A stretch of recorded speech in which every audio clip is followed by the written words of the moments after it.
95.7 FM and AM 950. The Fan, Rochester. Always live on the free Odyssey app. The Sports Bar with Danger and Battaglia. I love it. The Bills, there's 19 free agents. And you know the game that I think is the most important from that group, and this says something about the group? David Edwards. The Chiefs have locked Steve Spagnuolo into a contract extension as they parade through KC. Mike Danger. He does this move, and I'm kind of a fan of this. I'm flexing for the stream right now. Gene Battaglia. Happy Valentine's Day. Go Sabres. Feels like a loss. It's 7-0 Buffalo. Not 2, not 3, not 4, not 5, not 6. 5-game suspension for Morgan Riley. Gunnar Wolf Fontaine. What a name! Easton Stick is one of my favorites. Your Rochester Americans travel to Utica tonight at 7. Syracuse. Well, they met North Carolina. Feels like a loss. Syracuse stunned number 7 North Carolina at the Dome, 86-79. The Warriors made a last-minute push to trade for LeBron at last Thursday's deadline, but the Lakers and LeBron separately said no thanks. The drunken belligerence at the Phoenix Open. 95.7 FM and AM 950. The Fan, Rochester. You know what's great about sports? What's great about sports is you think you know what's going to happen, and the exact opposite thing happens. And when it happens, you have to eat that. You have to roll with that. Everybody holds everybody accountable, or should hold everybody accountable in our society. I don't have a problem with that. But man, we were wrong yesterday. We had 2 games yesterday of local interest, both of our teams, that we thought, Sabres, probably not going to get over on the Kings. They're just so inconsistent. Feels like a loss. Syracuse, wait a second. They're playing a top 10 team that they lost to by 36 points, which is actually kind of hard to do in college basketball. Right. That feels like a loss too. Boy, were we enjoying ourselves last night. I appreciate everybody reaching out to us too, because like we like to say in the show, they'll tell you you're right. They'll tell you when you're wrong. Nobody cares when you're right. They only want to tell you when you're wrong. And I'm okay with it. The site Freezing Cold Takes exists for a reason. It's to call us out when we're absolutely wrong, or anybody out when they're absolutely wrong. And you can't get it right all the time. Last night was fun. Wow, last night is, all right, we don't have to just be, how many days until the draft or until opening day of baseball? Maybe I'm getting a little overly optimistic. But if you had to pick one of the 2 teams, Syracuse to make the NCAA tournament, go on this run, the Buffalo Sabres to actually sneak into the playoffs and break this drought?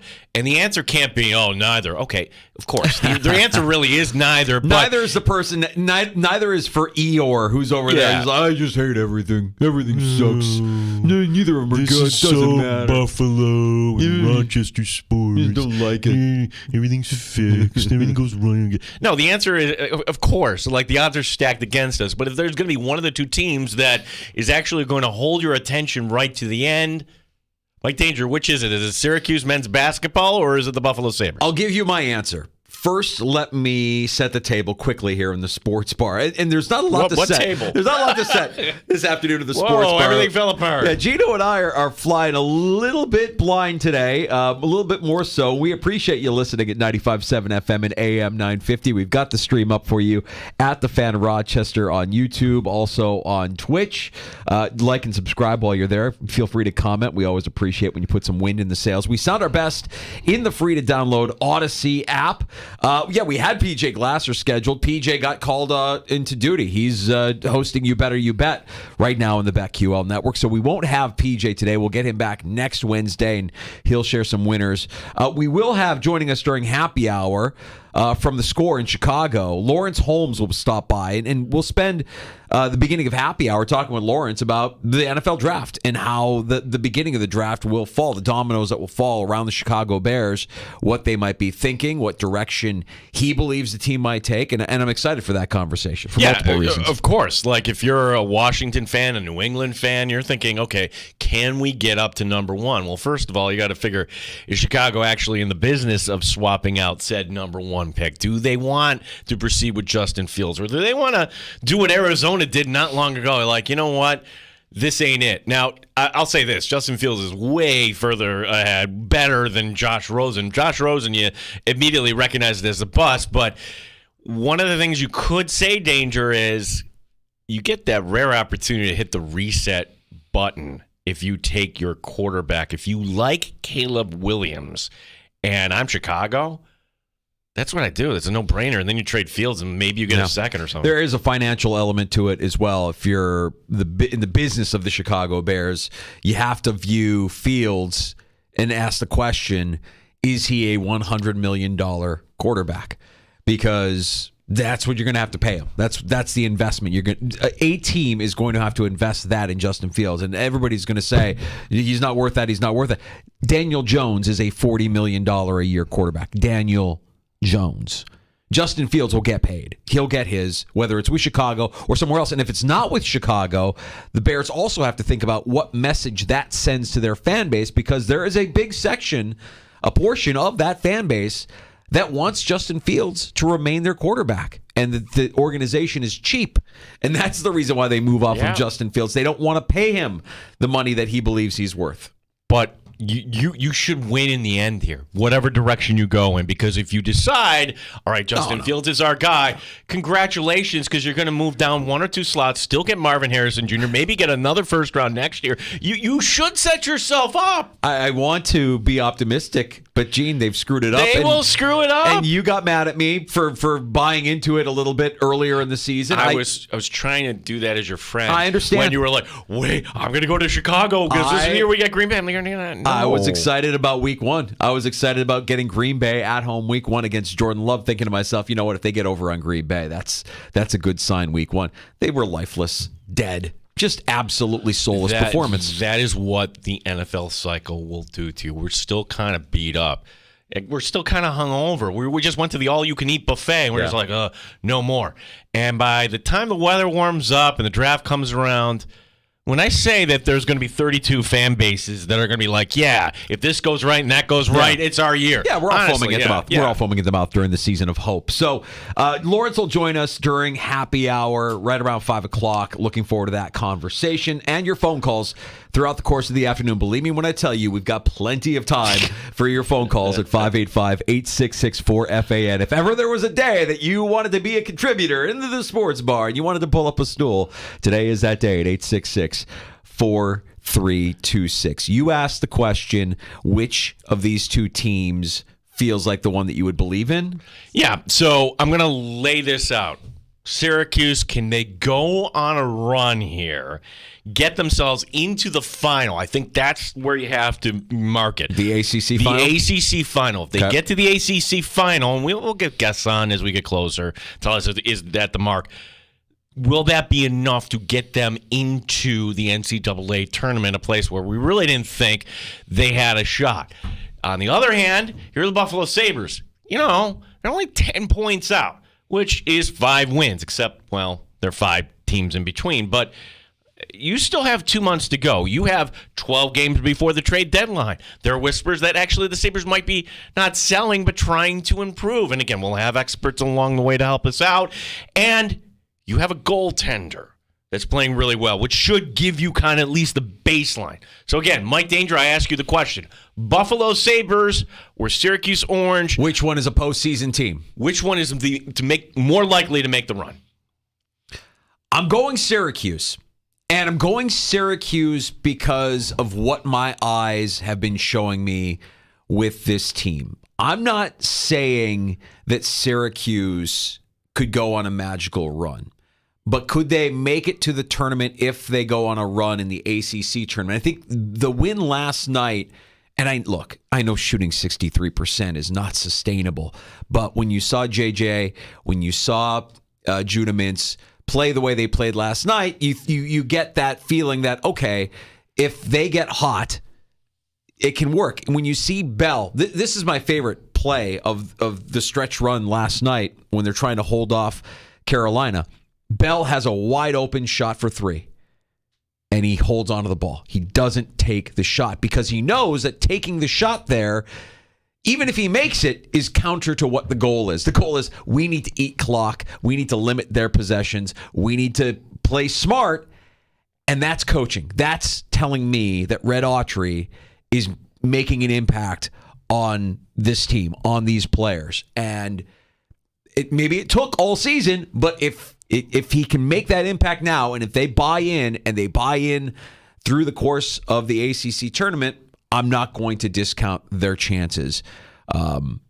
There have been moments where they play like boneheads, and then there's moments where you see them get reeled in, and I've more recently seen them get reeled in. Even in losing efforts, you see moments where, all right, the coach is getting through to these guys, and they might actually be buying it. And long term, it's like, your job now as the coach is, can you get them to stay again next year? Can you get some of these guys to come back, or are they all going to jettison off for more money and more NIL at a different school? That's a conversation for another day. But to answer your question, seeing what we saw last night, seeing what I've seen, and the impact that Autry has made on this roster, I kind of like Syracuse's chances a little bit more. And I'll also say, because what I see out of Buffalo, or what I have seen out of Buffalo, is inconsistency.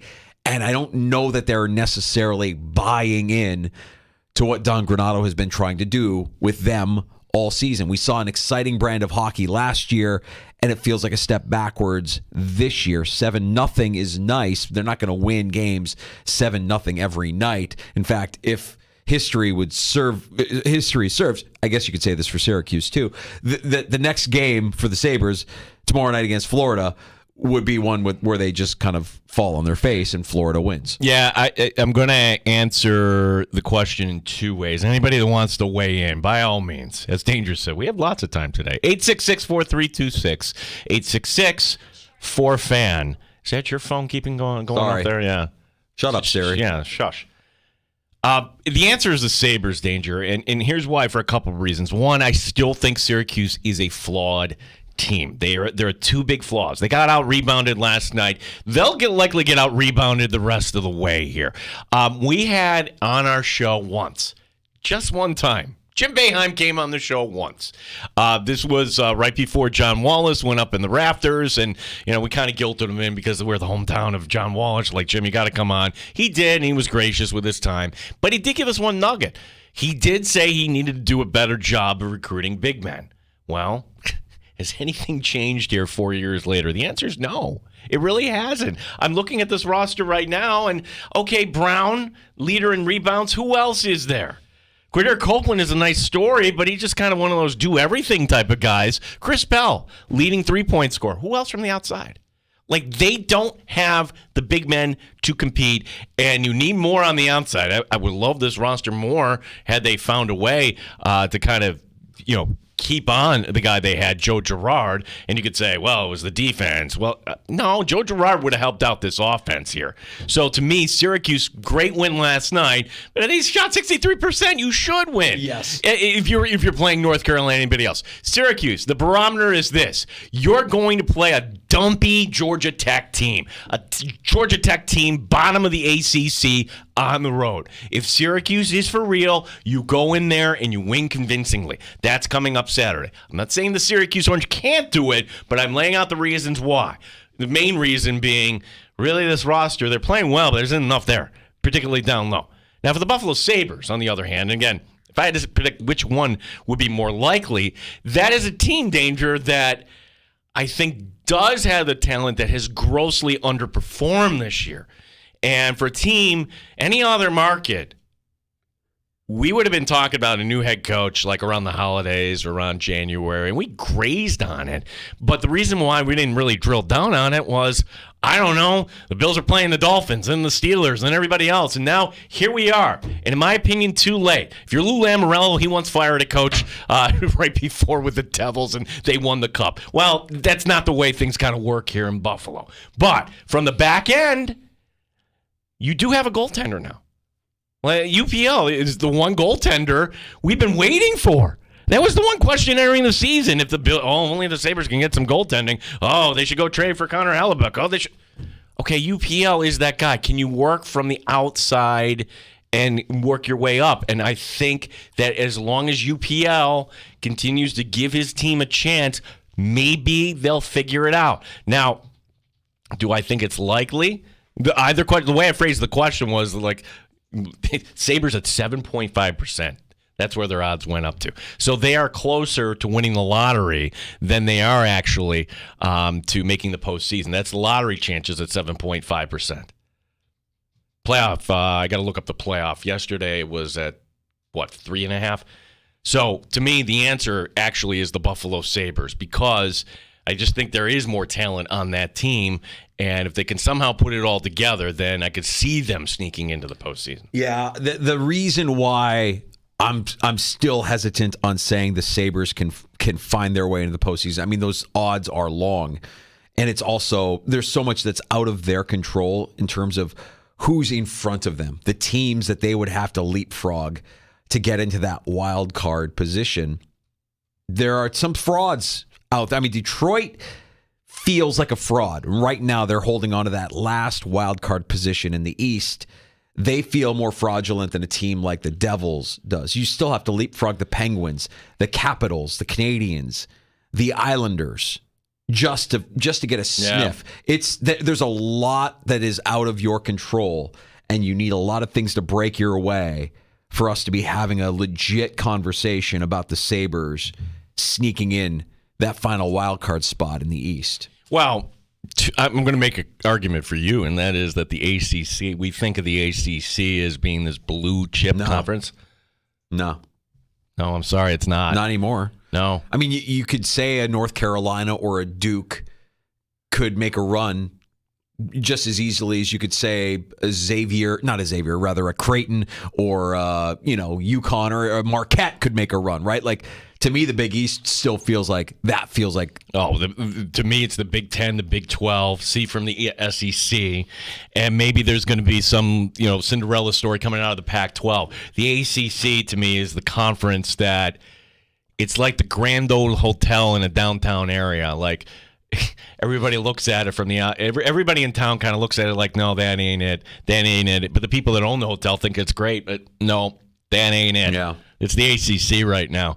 And the idea that Wake Forest could be your third best team, they are according to KenPom right now. Like, Virginia, I think, based on their history, being a boomer bust kind of team, I'll keep an eye on them, and certainly Duke. But look, North Carolina, that's 2 bad losses here in a week for them. Good luck, kind of. Right now, you're hoping that Syracuse can be, the 5th best team? It's a little encouraging, though, right? I mean, you're not going to say that it's not encouraging that Red Autry has done a pretty good job with these kids. I mean, I feel as if, the dismissal of Williams was kind of like a line in the sand kind of move. And I've been trying to pay closer attention to how the players have responded since then. And he's coaching his ass off right now. It feels to me like he's really getting through. His messaging is resonating with the guys that it needs to resonate with, as evidenced by that example I gave earlier, where Bell has the wide open shot, holds it because he knows this isn't the right move. Yeah. It's your instinct as a scorer. You want to score. If you're a shooter, you want to shoot. But when you're trying to kill clock, that's not the right play. And I love that he held it. And I saw that. I'm like, all right, Autry's getting through to these kids, and that bodes well if they continue to buy in. If they continue down this path, maybe they have a couple more surprises up their sleeve. 63% is not sustainable. It's not going to happen every night. But I was more encouraged by what I saw to the Orange last night than the 7-0 drubbing that the Sabres laid on the Kings. Yeah, the Kings again look like a team that didn't want to be. They're not. They're a mess. Yeah. They're a broken team, which is crazy because they started the season, especially on the road, so hot, and right now they can't get out of their own way. There's something dysfunctional happening in that locker room. That was the biggest shutout win, meaning how many goals in a shutout for Buffalo since 2008.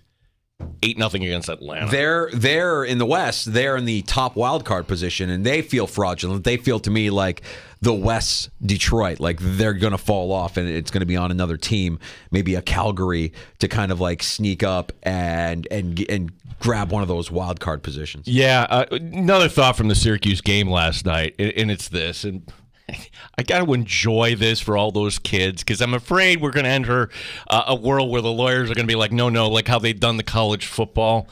But if you beat a top 10 team and you're a student of the school that beats the top 10 team, there's no better feeling than to storm the court. Storm the court. Storm the court. Always.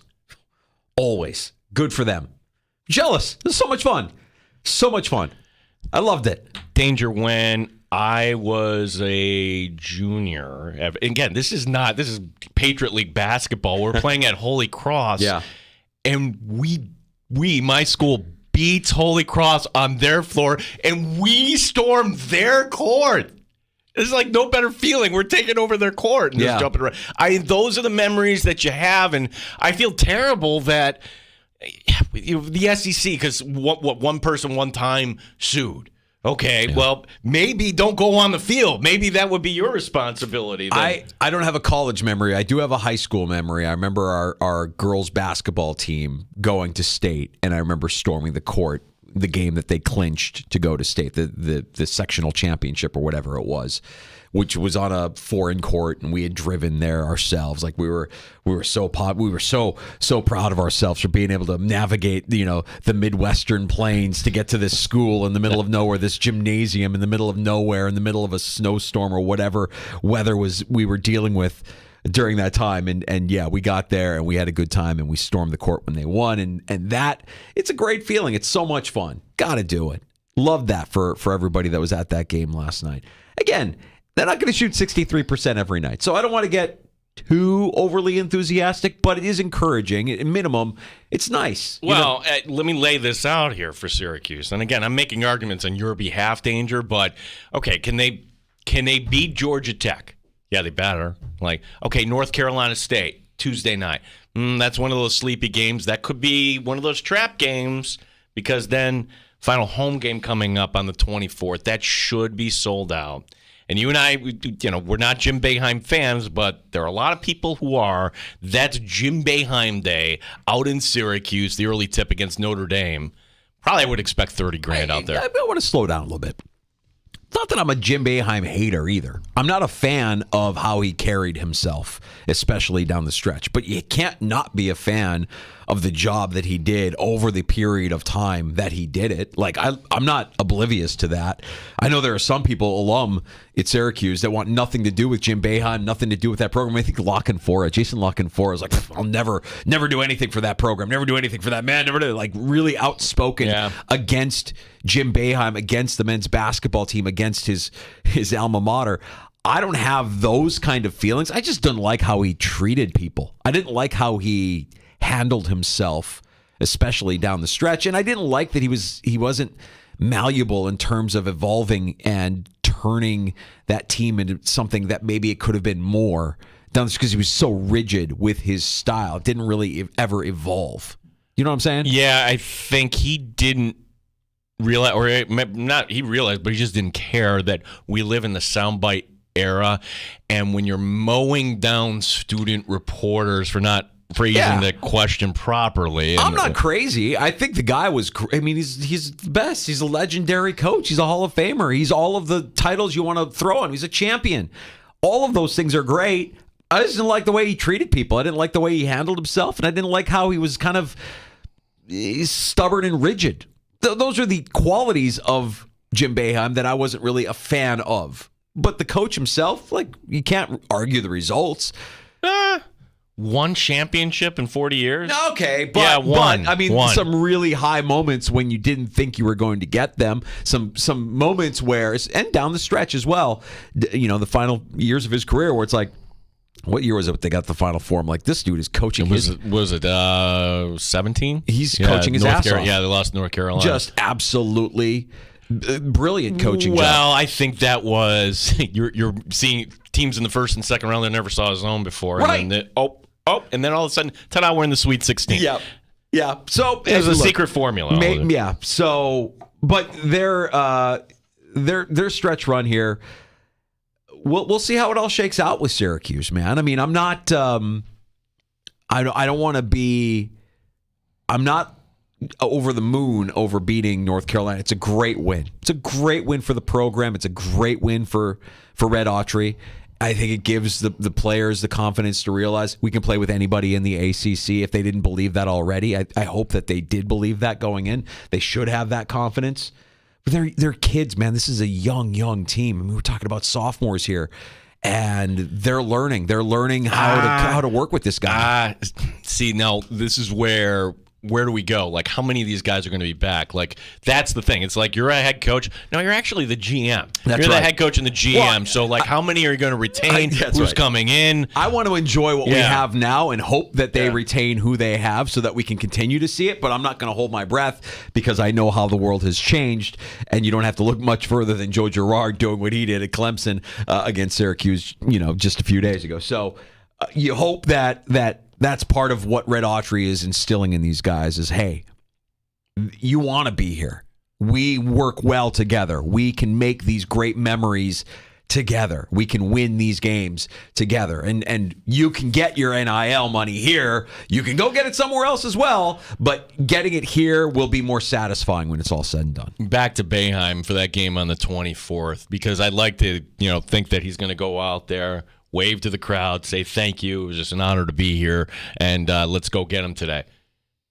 He's going to say something, right? He's going to put his foot in his mouth. He's going to, oh, okay, yep, that's just Jim being Jim. I don't know.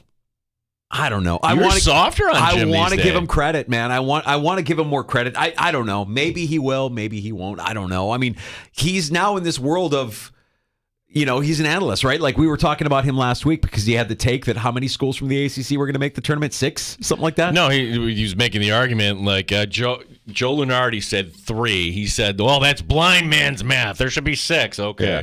And when you do the math, actually, all right, Boeheim, give him one more, which would have been Wake, which would be 4. For the ACC, that's a news item, right? Only 4 teams making it, but then you do the math, and it's like, that would actually be correct. No, I go back to Bill's training camp, actually, because Boeheim shows up, and he's talking about the way we run practice, and we're doing it. I'm thinking, oh, he's in this area where you're not running the practices anymore.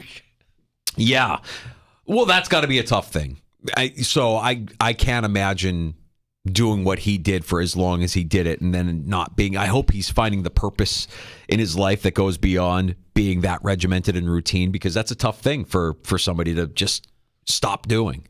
And maybe the ESPN stuff is an outlet. Maybe it is something that he can prepare for that in another way and get into a routine for that another way. So I don't know. We'll see. We'll see what. I don't know that I would jump to the conclusion immediately that Jim's going to say something that is shocking.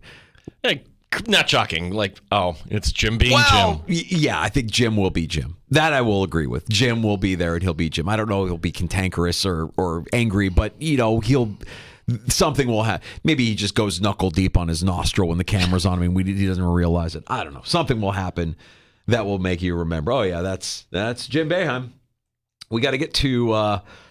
We got to get to a break. We got takes on tap with I'll Drink to That. The guys from One Bills Live were discussing bold offseason predictions for the Buffalo Bills. I thought that was kind of interesting. And there's so many questions about what they can do this offseason, what they can do first and foremost to get under the cap. I want to explore some of that, Gino, and kind of discuss that. And by the way, we got a story here out of the NFL. This is I'm just double checking this. Do we have breaking news? Yeah. Is this officially breaking news? Yeah, this is officially breaking news. Ow! Ow! Ow! It really hit me. I didn't know it was coming back that far. Kyle Shanahan just fired Steve Wilks. Oh, yeah. It doesn't surprise me. What? Yeah, it doesn't surprise me. Why? Because Wilks was not his guy. Like, Wilks was available. Like, that doesn't surprise me. In fact, the way that game was going, you could kind of get the sense that Wilks was in trouble.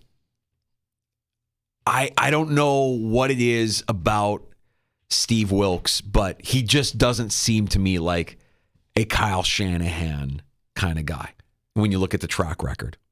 Yeah, the quote here, it just ended up being not the right fit. Yep. Kyle Shanahan talking just moments ago. Yep, that makes sense. That's not surprising to me. Steve Wilks, look at Shanahan's track record of defensive coordinators. You had D'Amico Ryans. Before that, you had Robert Saleh.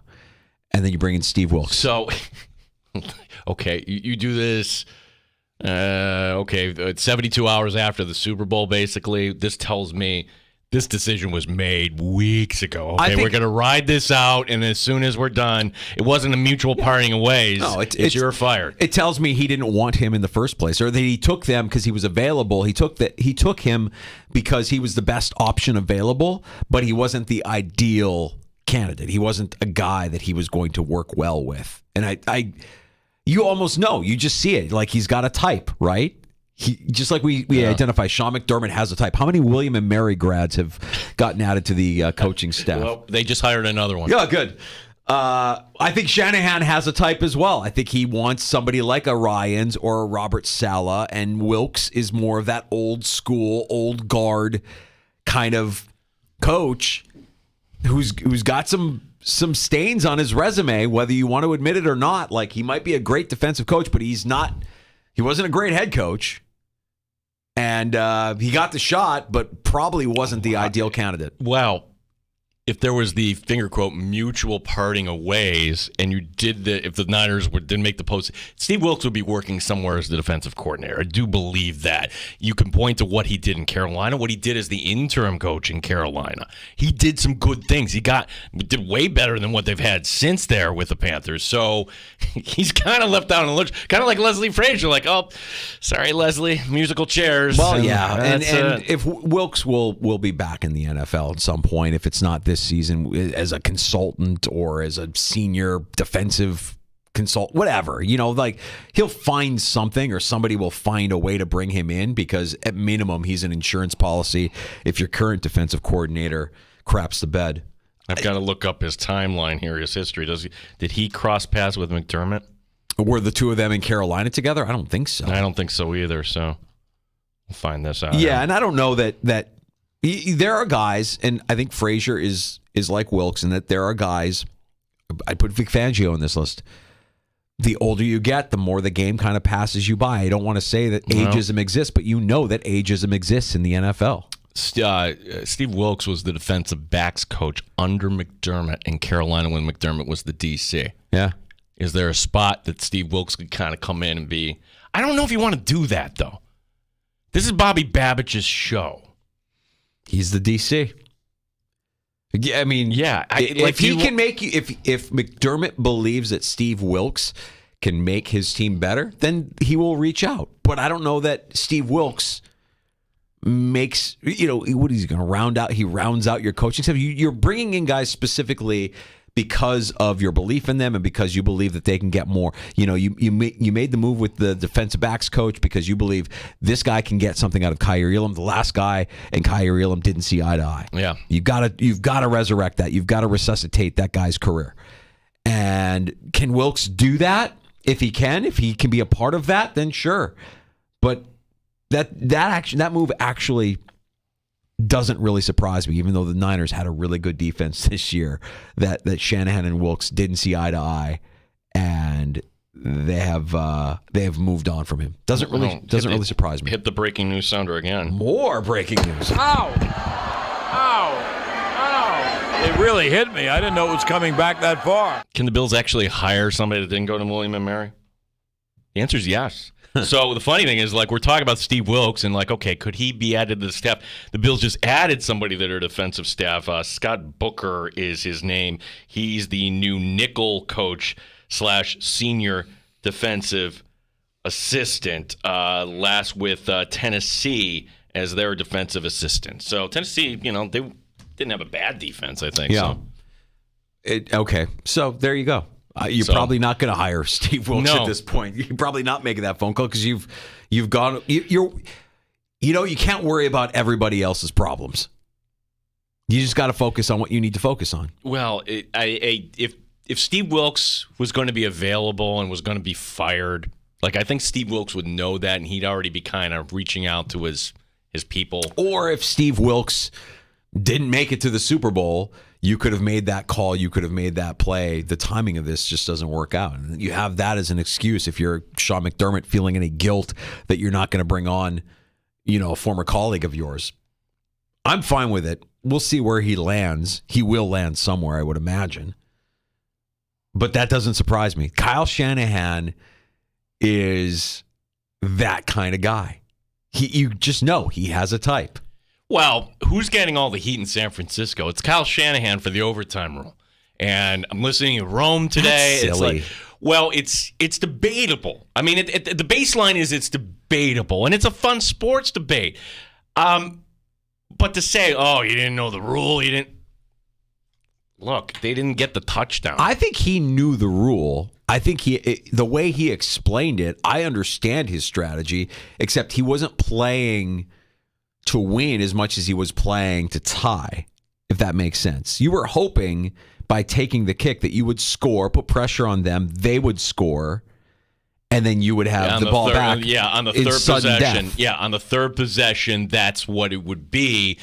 The problem with that is when you only got 3 that, hey, do you watch Kansas City Chiefs football? That's right. Like, you're not stopping them no matter how good your defense is. And so there you go. There's your scapegoat. Your defense couldn't stop Patrick Mahomes when we needed to stop. You couldn't get it done. You're fired. You're fired. Oh, I love this league. It's great. I'll drink to that is on the way next. We've got some takes on tap. Yeah, some things we can talk about. And yes, I do have some thought because I think the pendulum has shifted for the Buffalo Bills in terms of, okay, which player that we thought they were going to release. Now you have people saying, no, this player should stay on the team. I'm going to explain why that this roster is going to look a lot different next year. And also, we have audio, kind of. Jason Kelsey and Andy Reid. I'll tell you about that. All right, we'll get to that and more next with some takes on tap. I'll drink to that along with your phone calls at 866-4326, 585-866-4FAN. You're listening to The Sports Bar with Danger and Battaglia.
Sports Update. Toughest stretch of the season for the Rochester Americans begins tonight. 7 games in 11 days. First stop is Utica. Seth Appert on the Comets. They got a really good lineup right now. Their centers, are big, old, NHL experience. They got, Schmelzer, Criscolo, Dowling, and they just signed Stevens. We're talking about they're 28 to 33 years old. All of them are strong, hard, competitive players. Don Stevens will have the call tonight here on The Fan beginning at 7 o'clock. Breaking news from the NFL where the San Francisco 49ers have fired their defensive coordinator, Steve Wilkes, no replacement name. Buffalo Bills adding another to their staff today. Scott Booker is the new nickel coach / senior defensive assistant. Booker was the safeties coach the last 4 years with the Titans. Gene Battaglin, the sports leader, 95.7 FM and AM 950, The Fan, Rochester.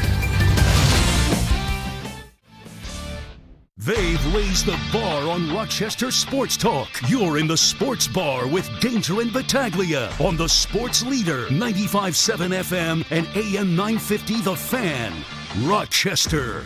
Josh Allen, he is out on the golf course once again as he is at the Genesis Invitational, taking part in a Pro-Am round today, and he is paired with none other than Tiger Woods. That's out there in Pacific Palisades, paired up with Tiger Woods. Just met him last year. 1 year later, now he's playing 18 holes with him. That is a bucket list item if you play golf. It's very nice.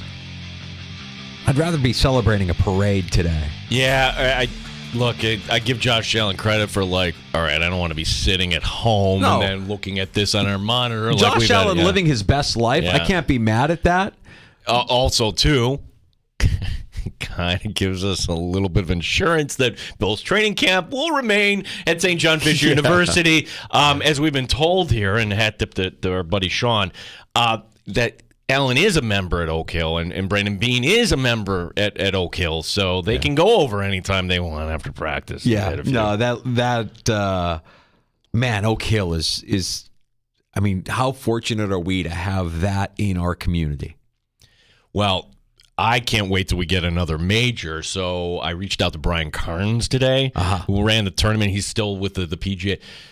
Yeah, nothing yet. So in the way they're doing it, it's a 7-8 year cycle. So nothing is imminent about handing out any more of these. So where we left off in May, where things are booked until 2032. Nothing after that. No, we're still status quo here. Okay. Actually, it's 2031 you could, but it's been in this 10-year kind of window. 10 years, 10 years, 10 years. Like at some point this year, we're going to get an announcement, and a few more bids are going to be handed out. And you didn't get any sense, nobody really got any sense that the PGA was less than satisfied. They viewed it as a successful event. Let's face it, it was a successful event. It was successful in terms of the execution, in terms of the ticket sales, in terms of everything you want. And for the little blip on the frost or whatever, weather was fine. Well, you had rain on Saturday, but the rain on Saturday was something that everybody fought through. Yeah. And Sunday was beautiful, but the rain didn't cause any delays or anything. The question is, we don't really know, the bottom line. Could they make more money if they skip over Rochester at some point? So we got to reach out to somebody at Oak Hill and say, hey, what up there? I'm sure they're working on it. Oh, my gosh, are they ever? Feverishly. Before we get to some more takes here, you're always welcome to join us at 866-4326. I took a call off the air. Appreciate Mark. Didn't want to come on the air, and I don't know if I would have put him through. Anyways, his take was this, Mike Danger, that the Buffalo Bills and all teams should stop wearing white on the road because it makes them look like wussies. And he hates how the Buffalo Bills wear white uniforms because when you look at the track record, the Bills don't win when they wear white. It's a take. I didn't like the blues. I don't like the blue on blue. That's my own personal thing. When I see the blue on blue, and I know they were winning a lot of games wearing the blue on blue, I'm not a big fan of the blue on blue. I'm not a fan of the red on red. Oh, no. Not at all. No, we're not the Chiefs here. We mentioned that you mentioned in your update that Steve Wilkes has been let go from the Niners. You lose the Super Bowl. Somebody's got to take the fall. Meanwhile, in Kansas City, as we're talking about their parade happening today, Steve Spagnuolo signed an extension with the Chiefs. He'll be their defensive coordinator moving forward. No real terms as far as how long that extension is, but it was something that needed to get done with a sense of urgency because I believe his contract was expiring. See, sometimes when you have somebody, you put their feet to the flame a little bit, like you're on the last year of your deal. This is what I'm sure Jerry Jones is hoping for in Dallas, that you get results that are even greater than you thought they could possibly be. Well, and Jerry probably realizes, all right, what's the scenario that some teams may fear is not going to happen with Mike McCarthy. Let's say the Cowboys go 15-2 and they win the Super Bowl, and Mike McCarthy is a free agent. Like, will teams wait around for Mike McCarthy? I don't think so, even if everything broke right. But you could also apply the same theory to players. If you're the Dolphins, do you sign Tua to the long-term deal now, or do you wait another year? You got a lot out of Tua last year. Yeah, I honestly, Danger, I would tag him because you may not like that, but hey, you got to prove you're healthy once again. Spagnuolo's unit finished number 2 in points allowed, number 2 in yards allowed during the regular season. We became a Steve Spagnuolo appreciation show yesterday. We didn't even realize it, but like when you look at their season and you look at his performance and you look at now his overall resume, with the exception of that blip as the head coach of the Rams, it's pretty impressive. Yeah, with Sam Bradford, who may be one of the most overrated quarterbacks of our time, going in there. So, Steve Spagnuolo, Hall of Famer, I could certainly see that. Takes on tap. There are 2 positions, Danger, I think you got to be very careful about in the NFL to deal out contract number 2.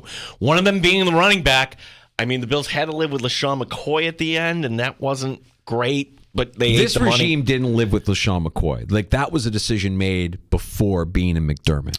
Correct. But they could have moved on. They didn't. So they just kind of ate them. They couldn't do what they could have moved on and, save some money against the cap. They chose not to. There are guys that, exceptions to every rule. Christian McCaffrey, special running back. Corner is the other position here. And I'm going to watch what the Chiefs do with L'Jarius Sneed and McDuffie next year. You pay one, but can you pay both of them top dollar? I'm not so sure. If you bring this closer to home, look, the Bills decided to pay Tre'Davious White, and I don't think at the time, can't revise history here, I don't think anybody was saying, no, you shouldn't do that. No, pretty much everybody's like, no, pay Trey White. And they paid Trey White. And we don't talk about how bad a decision that was. 3 months into the big contract, pop, there goes the ACL. Well, that stuff will happen. Maybe it makes his way back a year later, and then he broke again. Now, here we are. $16 million on one hand to have him on the roster next season.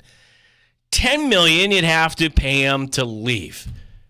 Look, I'm sorry, that's an easy decision. The only way he comes back is with a massive pay cut. I'm saving that $6 million. That's what I see happening. I'm glad you brought it up, and we can talk about restructuring some of these deals. We listened earlier today, One Bills Live here on The Fan, and they were discussing bold offseason predictions. And let me just go ahead and say, I don't know if this qualifies as bold or not, but let me say that they shouldn't, or they won't restructure Diggs. They won't restructure Von Miller.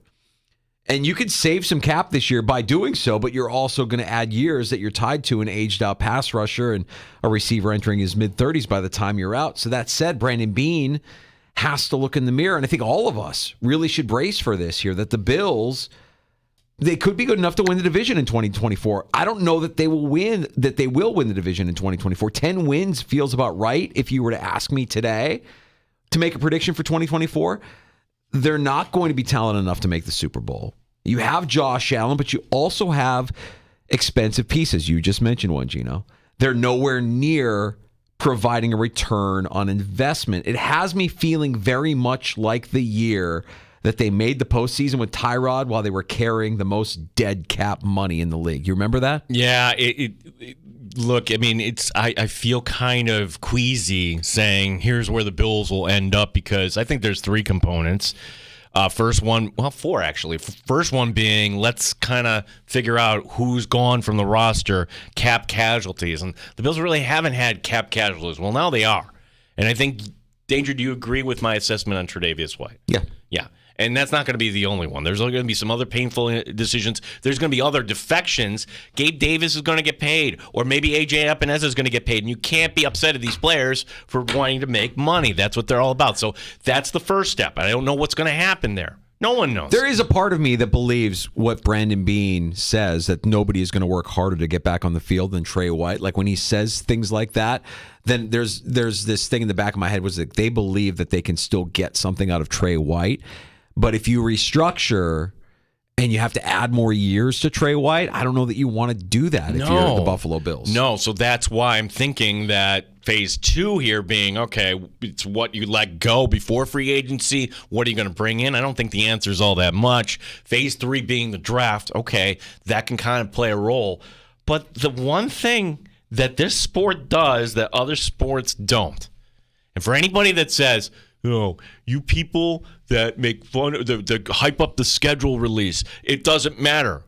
Oh, yes, it does. You tell me, like, how does this sound if the Bills open like this? Kansas City, San Francisco, Detroit, Baltimore, the LA Rams. I mean, that'd be highly unlikely, but it's possible. Like, you could end up with Murderers Row at the beginning of the year, and all of a sudden wait a second, how are we 2-4? Well, if Kansas City has to come to Buffalo, then you wouldn't face, you wouldn't face the Chiefs at least in week 1. So you're all right, San Francisco, Kansas City, whatever. Yeah, if San Francisco has to come to Buffalo and that's your week 1 opponent, and let's say that's your Sunday night game or something like that, that would make you nervous. So right? yeah, my point being, like, if you those teams I just rattled off, somebody's going to kind of fall out. I don't think it's going to be the Chiefs or Niners, but who's to say that maybe Baltimore doesn't, achieve what they were at one point? Who you play, when you play, and that's why the schedule is also a big part of this. So, bold predictions. I don't think Tre'Davious White being cut here at some point is a bold prediction. I just think that that's prudent. I think it would be a bold prediction, though. Really? I really do. Well, I believe them when they say that how much he means. I know how much how much he means to that locker room. You know how much he means to Sean McDermott. This is his guy. Well, okay, this could be behind the scenes where McDermott, sure, he doesn't care about cap or anything like that. Get me the best competition, and I know how hard Tre'Davious White works, and I know what he means to this locker room. That is a position, Danger, that we think of him as this kid. I'm sorry, this is year number 8. Yeah, year 8 as a corner. That's time's up. Yeah, I'm with you. And now would be the time. Now would be the time to do it. It's sad, and I think he knows it. The way he reacted when he left the field in week 4, you kind of got the sense he knew it. Like, this is it. But the Bills are okay at that position. I think Christian Benford, Rasul Douglas, you got to draft somebody too. Well, okay, is this a bold prediction? Kyrie Elam is starting week 1. Ooh, that is bold. That's very bold. I don't see why not. If you have a competition between Benford and Elam somehow emerges victorious in that competition, and he lives up to the billing of first-round draft pick, Benford kind of takes the role of a Dane Jackson, a guy who is very competent. All right, so what's more likely? Kyrie Elam starting week 1 or Kyrie Elam being cut in training camp? Not going to be cut now, but look, I don't know that you would cut him before you would give an opportunity to showcase him in the preseason before moving on from him or trading him. Yeah, it would be one of those last-minute cuts, whatever it is, like. What was it? Sammy Watkins. Remember the year that they traded Sammy? Ron Darby. Yeah, on the same day, yeah. Week 1 of the preseason is like Watkins is catching everything. They're like, wow, Watkins looks great. This is going to be awesome. It was the next day. It was a Thursday night game, and then I remember eating lunch and saying, wait, they just traded Sammy Watkins and Ron Darby? What is going on? That was great. All right, we got to take. Oh no, we have one more take. Oh yeah, and it's more of like a news note here, but. NFL Films. We have the audio between Jason Kelce and Andy Reid, and, well, it's NFL Films. You'll see it. It's muted. Yeah. Of course they muted it. How would that benefit the NFL or anyone involved? We actually heard the audio. Silly me. I wanted the truth of what really happened. How would that benefit Kelce Inc.? It wouldn't. But I do like that he, used time on his platform to kind of apologize for acting the way he did. I just, I worry about the message that sends to young players who look up to him. It's an emotional game, but there's no excuse for that. I don't care how close you are with your coach, how many years you guys have been together. There are other ways to get your point across other than getting in his face the way he did, bumping him the way. You're not bigger than the Chiefs. You're not bigger than the coach. That's just not acceptable. It just is not acceptable. Yeah, well, what happens next season, because inevitably somebody will do the same thing. And there might be punishment. There might be audio release. It'll be different, and people will compare the two. Let's just remember that Travis Kelce did what he did, and the next time it happens, let's see how everybody reacts to it. Let's use, because everybody wants to, let's use Steph Diggs as the example. The next time Steph Diggs has an outburst on the sideline, let's remember how quickly we were to sweep Travis Kelce under the rug and say, oh, well, that's just him. He's just a competitor. That's just what he wants, and they're the same situation. It's the same standard. Well, this is where I just have to tell where I was with Diggs in the tunnel. We see Diggs when he was waving his arms at Allen. When I saw him storming out of the locker room and he had to be held back and forced back, that was noteworthy. Just to see an athlete that upset. I don't want to say it was scary. He's not threatening me or anything, but just to see that emotion. It's an emotional game on display. It's like, whoa, you don't see this in real life. Yeah, and the NFL is not going to do anything that damages the shield, or in this case, damages Kelce Inc. Yeah, Travis Kelce's dipping his toes and his fingers into a little bit of everything. Hi, this is Taylor Swift's manager, Rod. You want her for the Super Bowl next year? Yeah, that audio never sees the light of day. Let me tell you something. It's not going to be Taylor Swift, man.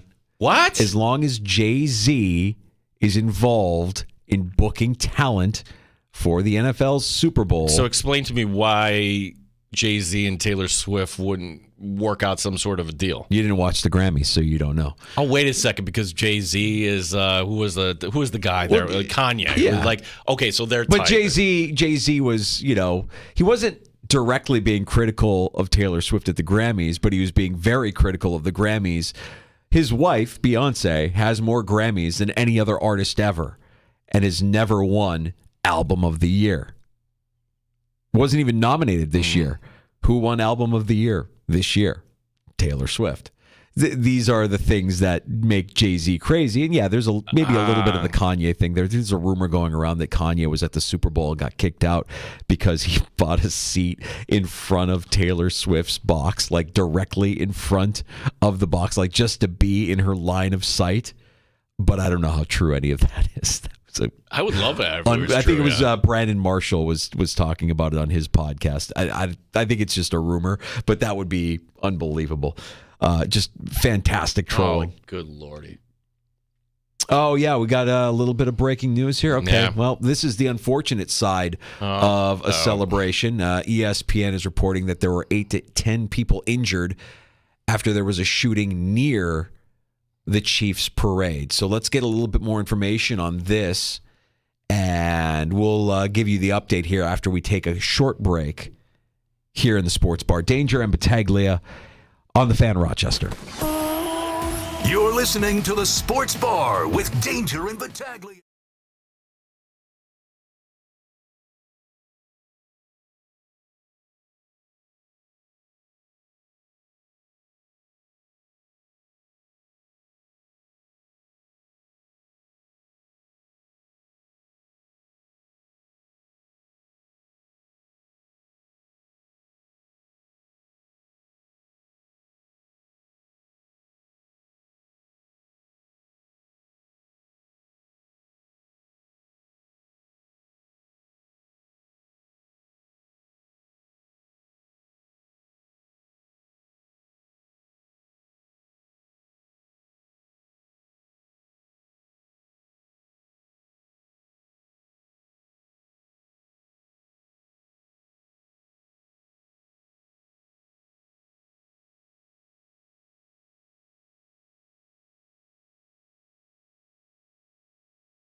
Rochester, the sports leader, 95.7 FM and AM 950, The Fan, Rochester.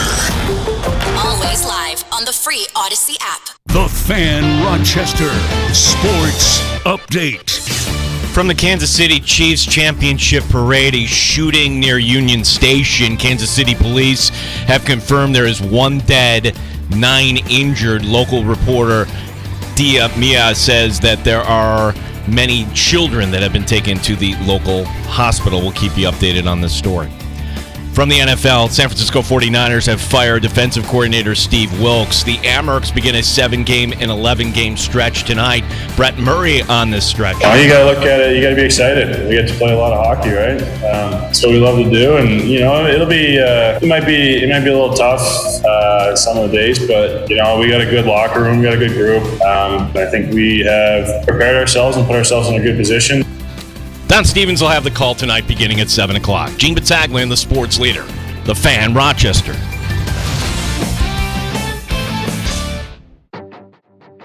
The Sports Bar with Danger and Battaglia. I love it. The Bills, there's 19 free agents. And the game that I think is the most important from that group, and this says something about the group, David Edwards. The Chiefs have locked Steve Spagnuolo into a contract extension as they parade through KC. Mike Danger. He does this move, and I'm kind of a fan of this. Oh, I'm flexing for the stream right now. Gene Battaglia. Happy Valentine's Day. Go Sabres. Feels like a loss. It's 7-0 Buffalo. Not 2, not 3, not 4, not 5, not 6. 5-game suspension for Morgan Riley. Gunnar Wolf Fontaine. What a name. Easton Stick is one of my favorites. Your Rochester Americans travel to Utica tonight at 7. Syracuse. Well, they met North Carolina. Feels like a loss. Syracuse stunned number 7 North Carolina at the Dome, 86-79. The Warriors made a last-minute push to trade for LeBron at last Thursday's deadline, but the Lakers and LeBron separately said no thanks. The drunken belligerence at the Phoenix Open. 95.7 FM and AM 950, The Fan, Rochester. All right, you're back in the sports bar. It's Danger and Battaglia. Glad you're with us this afternoon. Appreciate your calls at 866-4326. Thanks for listening along in the free-to-download Odyssey app or watching along in the video stream on the Fan Rochester's YouTube channel and also streaming on Twitch. What do you got over there, Gino? Well, if you were confronted with this situation, what would you do? Well, this is a championship parade, and it's a championship parade. What's everybody doing? They're celebrating. They're documenting the day. They have their phones out. They're filming. So there is film emerging, and I don't want to ever say anything negative about Chiefs fans because this alleged shooter, one of them, Chiefs fans just go and start wailing on him until the authorities can go over there. So literally, if this video is correct, what I'm seeing, Alex Gold has just retweeted this out. One of these shooters was actually apprehended by some of the fans today wearing Chiefs gear, and then all of a sudden, hey, we got to take care of business. So these Chiefs fans are actually heroes in my mind. Wow. Yeah, if you're just joining us, Gene mentioned in the sports update, 2 people taken into custody from the Kansas City Chiefs Championship Parade. 1 dead, 9 injured after there was a shooting near where the parade was happening there in Kansas City. And Alex Gold, who you mentioned, is sharing that video from our Odyssey Sports sister station, 610 Sports, there in Kansas City. Yep. KMBZ Radio, Odyssey Station, is reporting of those 9 wounded, 3 right now are in critical condition. It's I never like when we're on the air and these things happen. I'm sympathetic to the talking heads on ESPN or any other breaking news or going live because nothing really, we like to be prepared. We want to come in every day and give you 3 hours of fantastic sports talk. So we do our best to prepare as much as we can, but nothing can prepare you for something like this. So just go back an hour in time. There's Patrick Mahomes talking about a three-peat. He's high-fiving a Bills fan in attendance. Somebody actually went out there in a Josh Allen jersey. Give him credit. And you want to talk about sticking out in a sea of red. There you are wearing a blue jersey. Hat tip to that Bills fan. But it's a bright, sunny day in Kansas City. And am I kind of jealous? Sure. We all should be jealous. And we all wonder, what's that day going to be like for us here in Western New York? And I said this coming into you, Danger. I'm like, well, the team that I think is very close to a championship, if everything breaks out, is actually the Amerks. And I would hope that we would have a parade in our town. We're taking the day off. I think you and I should be in that parade leading, or we're going to do the play-by-play of the parade. And we should all go out for a beautiful spring day. But these things just say we can't have nice things anymore. And what was the talk leading up to today? We should, with Taylor Swift, should she be at this parade, or is it too much to kind of protect her? Well, she has to be in Australia. Yeah. When so she didn't stay for the parade, but that was actually a kind of a point like, hey, is this too much to protect Taylor Swift? Well, that would have been another storyline, I guess, today if you had security detail on her. But well, how do you enforce security at a parade? It's public. It's along the lines of the street. I mean, like, there's not an entrance way or an exit way. It's just, here's the route. Show up. It's sad to think that you would have less of these kind of celebrations in these giant public settings because of the risk of these kind of things happening. Yeah, well, it wasn't a parade, but kind of along those same lines, Boston Marathon. Sure, that was terrorism. That was something. How can you protect everybody in a situation like that? Correct. And, are we seeing the end of these parades? Will these celebrations now just be at a stadium, controlled environment? I don't know. I mean, maybe it does morph into more of a controlled environment, because I guarantee you the city of Kansas City and the Chiefs organization don't want this kind of publicity. This is a bad look for the city. It's a bad look for the Chiefs. It's a bad look for all of us, man. It's just not. It's not great. It's not great when you can be celebrating 1 minute and have one person go off the rails, or in this case, maybe two people who were taken into custody, and then you're dealing with a loss of life. You're dealing with reportedly children, and some of these injuries being critical enough where you're fighting for your life, all on a day where your intention was to be. Your intention was to be happy. Your intention was to be over the moon over your favorite team, over the pride you have of that team being from your city. You just hate the story. And wow, there was another report that there was a third shooter that was somehow cornered at the downtown Westin in Kansas City, and that has since been cleared. So I don't know if that's true or not, but there isn't any report of a third shooter. Seems to be inaccurate at this point. And we're just seeing all these video in real time. Oh, I guarantee you will have no shortage. If you want to seek it out, you will have no shortage of man on the street footage being shared, because this is one of those moments where how do you think you're going to get away with this? Everybody has their phone out. Everybody is chronicling the moment with their device. So if this happens, eventually that camera's getting turned on you. And in this case, from what you're showing, from what Alex Gold is sharing with us, it was enough to get some spectators to play hero and apprehend one of the alleged shooters. We'll kind of try to piece together what we know here through the course of the afternoon. And what we know right now is that there were 10 people shot, according to the Kansas City Fire Department. 3 of those people are in critical condition. One died. We do have a death to report from the Kansas City Chiefs victory parade this afternoon in Kansas City. Just terrible news. Yeah, and this is like when you're watching this, and like you said at the beginning, all these talking heads, and now on ESPN, they have gone over to local Kansas City news, which actually that's a good thing. It's better. because talking head, I'm ready to talk about football and what the Chiefs need to do to repeat. Now I've got to talk about gun control and issues like that. And this is what I'll say. I'm not qualified to answer that question. We have a problem, okay? But I'm not the one qualified to say this is what needs to happen. I just don't want to be in this situation. Nobody wants to be in this situation. Can you imagine your favorite team and you're celebrating, you got to deal with this? Nobody should want that. Yeah. Let's take a break. We're going to regroup. We'll come back. We'll have a little bit more here, and we'll share what we learn as we go to break on the shooting here at the Kansas City Chiefs Championship Parade in Kansas City, where 10 people have been shot. 2 suspects have been apprehended. We have 3 people in critical condition and 1 dead spectator at the Kansas City Parade for the Chiefs today in Kansas City. We'll be back with more next in the Sports Bar. You're listening to the Sports Bar with Danger and Battaglia.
Today, a mass shooting at the Chiefs Championship Parade, this near Union Station. Kansas City police have confirmed that there is 1 dead, 9 injured, 3 are in critical condition. We will go to coverage to our sports sister station, 610 Sports in Kansas City here momentarily. Other Bills news here, other news from the NFL. The San Francisco 49ers have fired defensive coordinator Steve Wilks. The Bills adding Scott Booker as a nickel coach. The Amerks tonight begin a 7-game and 11-day stretch. Here's head coach Seth Apper. They got a really good lineup right now. Their centers, are big, old, NHL experience. They got, Schmelzer, Criscolo, Dowling. Gene Battaglia, the sports leader, the Fan Rochester. Neat or on the rocks? It's Sports Bar with Danger and Battaglia on the Sports Leader, 95.7 FM and AM 950 The Fan, Rochester. Welcome back into the Sports Bar. It's Danger and Battaglia. As Gene mentioned in his update, we're following the story from Kansas City where there has been a shooting at the Kansas City Chiefs Championship Parade. To kind of keep you updated and share some of the color of what's been going on there in Kansas City, we'll check in with the live feed of our Odyssey Sports sister station, 610 Sports Radio in Kansas City now. Austin was apprehended, and we will have a full news conference at 3:30 from police headquarters. So let's do this. Let's take a break. When we come back, we will go live to police headquarters. We will go live to the press conference. All right, so let's monitor what's going on there in Kansas City. They're going to break. As they come back, they'll be carrying that live press conference, and we'll hopefully be able to give you at least a good portion of that here, so you can be up to date on what's happening on the streets there of Kansas City, where a shooting occurred during the Kansas City parade with 10 people shot, 3 in critical condition, and 1 death. Today's Kansas City Chiefs victory parade. Yeah, when was that? Was 10 years ago? The bombing at the Boston Marathon. I think today everybody has a cell phone. You're going to just see all this footage, and the one piece of footage that has emerged is that one of these suspects, Chiefs fans, some went running, and certainly I can't fault you. Others turned around and fought him, and then others jumped in, and this suspect was held down by Chief fans until the police came over. Yeah. It's unbelievable. Well, I imagine if you're 1 or 2 shooters in a crowded environment like that, you're severely outnumbered, and eventually good will prevail, right? Good will prevail over evil. It's not like anybody's going to stop you from going after the shooter. Those guys are heroic for their actions and apprehending them and slowing them down, allowing authorities to kind of take action. And we are hearing that there are 2 suspects in custody. We'll hopefully have a little bit more detail in terms of what the Kansas City Police Department, who they've apprehended, and what exactly has gone on here with the latest. As you can see, like some of the footage that they're showing, they've cleared the area completely, and I know that area, wow. There's hotels in that area, and it's the exact area where they just had the NFL draft a couple of seasons ago, right? You can see the stage where they were doing their victory parade. You could see the stage where they were holding the draft a couple of years ago. So there's a lot of hotels in that area, a lot of touristy things in that area. And I believe the Westin, one of the hotels there, has been deemed all clear. You see police kind of like sweeping the area and just making sure that there's no other threat to anybody that's still there. Yeah. This was the day you're supposed to celebrate, and we did it, and it's a journey and everything else. And for all those folks and fans in Kansas City, today your day is ruined. I mean, you will never forget this day. And if I can kind of put a football spin on this, I'm allowed to. I mean, you're the Chiefs, and like you had this happen on your championship day. You want to see a motivated Chiefs team next year? You've got they will three-peat now. Yeah, you've got a lot of motivation now. You've got a rallying cry. You're doing this for the victims. That's something to continue to monitor through the course of the offseason, as well as how does the organization react and respond to this happening. And I don't believe we've had anything like this where a victory parade has ended with a shooting, with There death. There was for the Raptors parade a shooting, but it was isolated and was away and was just so that with no injuries, no fatalities. Correct. So this is this is much different. I'm here. wondering if this is planned or coordinated or what exactly this might have been. Let's do this, Gino. Because I want to try and sync up with the press conference that we're hearing is going to begin here shortly from Kansas City to get the latest on what's going on. That we're going to check in with our Odyssey Sports sister station, 610 Sports Radio in Kansas City. Take a break here and come back with more coverage of the Kansas City parade shooting next on the Fan Rochester. You're Odyssey listening has to the sports for every fan. Keep up with your favorite teams from across the country.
One person has died in all of this.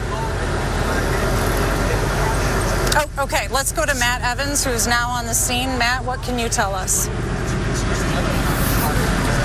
Big time. Right now, we are listening live into Channel 9. It looks like they're having some kind of technical difficulties with the audio setup right now. We'll go back to it when it is working. Currently on the screen, it says that there are 10 people who have been shot down at Union Station. 3 of them are in critical condition, and 1 person has passed away. We're expecting a press conference coming up from the mayor of Kansas City, also the chief of police with the Kansas City Police Department. We were expecting that at 3:30. Obviously, there's a lot of moving parts, so it has not happened yet. The moment that it has happened, you will hear it live on 610 Sports Radio. Let's go back live to the news from Channel 9. For about 30 minutes, they heard gunshots and just started running over barricades to get to some kind of safety. Obviously, we're not getting much information from police at this location. We're told there is a media staging there just a little bit further up Pershing here, but this is as far as we've been allowed to go this entire time. We've seen a lot of Kansas City, Missouri police officers, Jackson County Sheriff's deputies with long guns. There was one point where there was some concern about the IRS building across from Union Station as well. We were pushed back. We saw tactical units getting into the IRS building too, so not sure if that was really anything or not, but there was not much that came out of that building, so that was at least some good news. A lot of people that were still kind of ducking for cover in that moment, but obviously the mood that we've heard from everybody here has just absolutely shifted from one of jubilation, of just excitement about the Kansas City Chiefs to just sheer terror, and this is something that obviously Kansas City Police trained for. They have been this worst case scenario for them. Obviously, you're hoping that this never happens, but their officers responded very quickly. It was pretty evident that something was wrong. We were not at the rally at the time of the shooting. We were a few blocks away, but it was pretty evident that something was going on because the police helicopter began doing really tight circles over the crowd. You hear the sirens, and obviously we're now just trying to figure out exactly what happened with all of this. It's tough to put into words exactly what people here in Kansas City are feeling after this. It's obviously, we know that this is going to be an investigation that'll be very thorough into what happened, into who was involved, into all of the things surrounding this and leading up to that shooting. And of course, this is something that we'll need to learn more from police and city leaders in the coming hours, the coming days, weeks, and maybe even the coming months. Jackson Kurtz is here with us too. He was at the parade site. I'd like to bring him in too. We're on the same live unit. But, Jackson, I'm just going to hand the mic off to you and just to walk us through what you saw when all this happened. Thank you, Matt. We were leaving the Union Station area when this was going on, and we saw about 6 or 7 police cars zoom right past us, and about 4 or 5 ambulances as well. Notable that a couple of these were completely not anywhere close to Kansas City. Some places in Kansas, some places in Missouri, all responding. And as we walked up to where we are right now on Broadway and Pershing, we saw about 8 or 10 long gunmen of Jackson County Sheriff's Department running towards the federal building here. I'm not sure what that was exactly, if that was related to it, if they were apprehending more people, but definitely something that we were watching. We saw another man get put into a police vehicle, unsure if he was just unrelated to the shooting, but most of these people here terrified of what happened. Lots of people still walking back towards where we are away from Union Station. I could only assume that they were inside or nearby this shooting. So many people telling Matt and I about how scared they were. One video that a viewer sent us that showed us, this happened almost immediately after the music stopped after the rally at Union Station. It's like a 15-second window. The music stops playing. People are celebrating. They're singing Red Kingdom, another Chiefs song, and then immediately you start seeing a video of the shaking and people scared, trying to figure out what was going on, running inside of Union Station. So We're still waiting to get more of an update from Kansas City Police. Still waiting to get an update on those people who are critically injured, any more people that are injured, and just how many people are hurt tonight from this shooting. Completely different change of tone of what we saw this morning, of celebration in Kansas City turning into just pure fear here. Not what you wanted, but whenever you go anywhere these days, it's something that we all have in the back of our mind, that this could happen anywhere. And unfortunately, it happened on one of the most celebratory days in Kansas City. So still lots of police here on the scene, lots of Jackson County Sheriff's Departments. I saw Belton, an ambulance from Belton drive past a couple minutes ago, but still see some ambulances down by Union Station. I don't know if there's people being taken in and out, but still plenty of police here on scene. Lots of folks still wondering what's happening. But about 2 hours ago is when really the flood of people started to leave. So still some people who were inside coming this way off Pershing and Broadway. Still it's just a scene we're monitoring. I'm going to give it back to Matt here to wrap up this update here right now and see what else we know, Matt. Yeah, and Jackson, just something you mentioned too, a lot of people probably weren't even aware of this situation as they were leaving the rally. We saw some people who clearly knew what had happened, and then others who were still trying to celebrate, still trying to enjoy a party that clearly that it's not a party anymore. This is now a crime scene investigation, and that's what we're seeing kind of behind us here, where you see this white tape up on the east side, or on the west side of Union Station, that is. So exactly where this shooting happened, we're not sure. We've kind of been on the outside. Obviously, cell service has been very spotty through this entire ordeal, but we're still seeing a lot of police kind of meet at this side. We saw at least 5 or 6 ambulances leave from this side, and several more before we were able to get this close that were leaving with lights and sirens on as well. So, I mean, obviously, there's a lot of questions that a lot of people have, but at this point, there's not much information we have here, obviously. So it's kind of maybe when investigators get in and start really taking account of all those things. Obviously, we'll stay here and keep talking to people, keep trying to get information. But for now, we'll try to send it back to you guys. And of course, this just it's really tough, obviously, to see what has happened here and know what you mean, buddy. And yeah, I mean, kind of a loss for words, honestly. I know. A lot of people we all are. Now. It's truly devastating. And we're the very same. So, all right, Matt, thanks. We'll go ahead and send it back to you. Yeah, we are awaiting an announcement and an update from the mayor and the chief of police that we now think is happening at Union Station rather than Kansas City, Missouri Police Headquarters, as we were initially led to believe. A couple of things real quick. University Health, Truman Medical Center, now reporting they are treating 4 gunshot All right, Spec, let's fade this down for a little bit, and I'll play some of the various audio clips that we have procured over the course of the last hour or so. The moment that the news conference starts about the shooting at Union Station, we will go live to it. I don't care if we're in commercial, on the air. The moment that it happens, we will go live to the press conference that is happening down at Union Station. That press conference was supposed to be at 3:30. It has not happened yet. That press conference will include the mayor of Kansas City, Mayor Quinn Lucas. It also will include the Kansas City Police Department Chief of Police. So this audio is live from KCTV5. This was Neil Jones, who was on the air when the first shots were fired.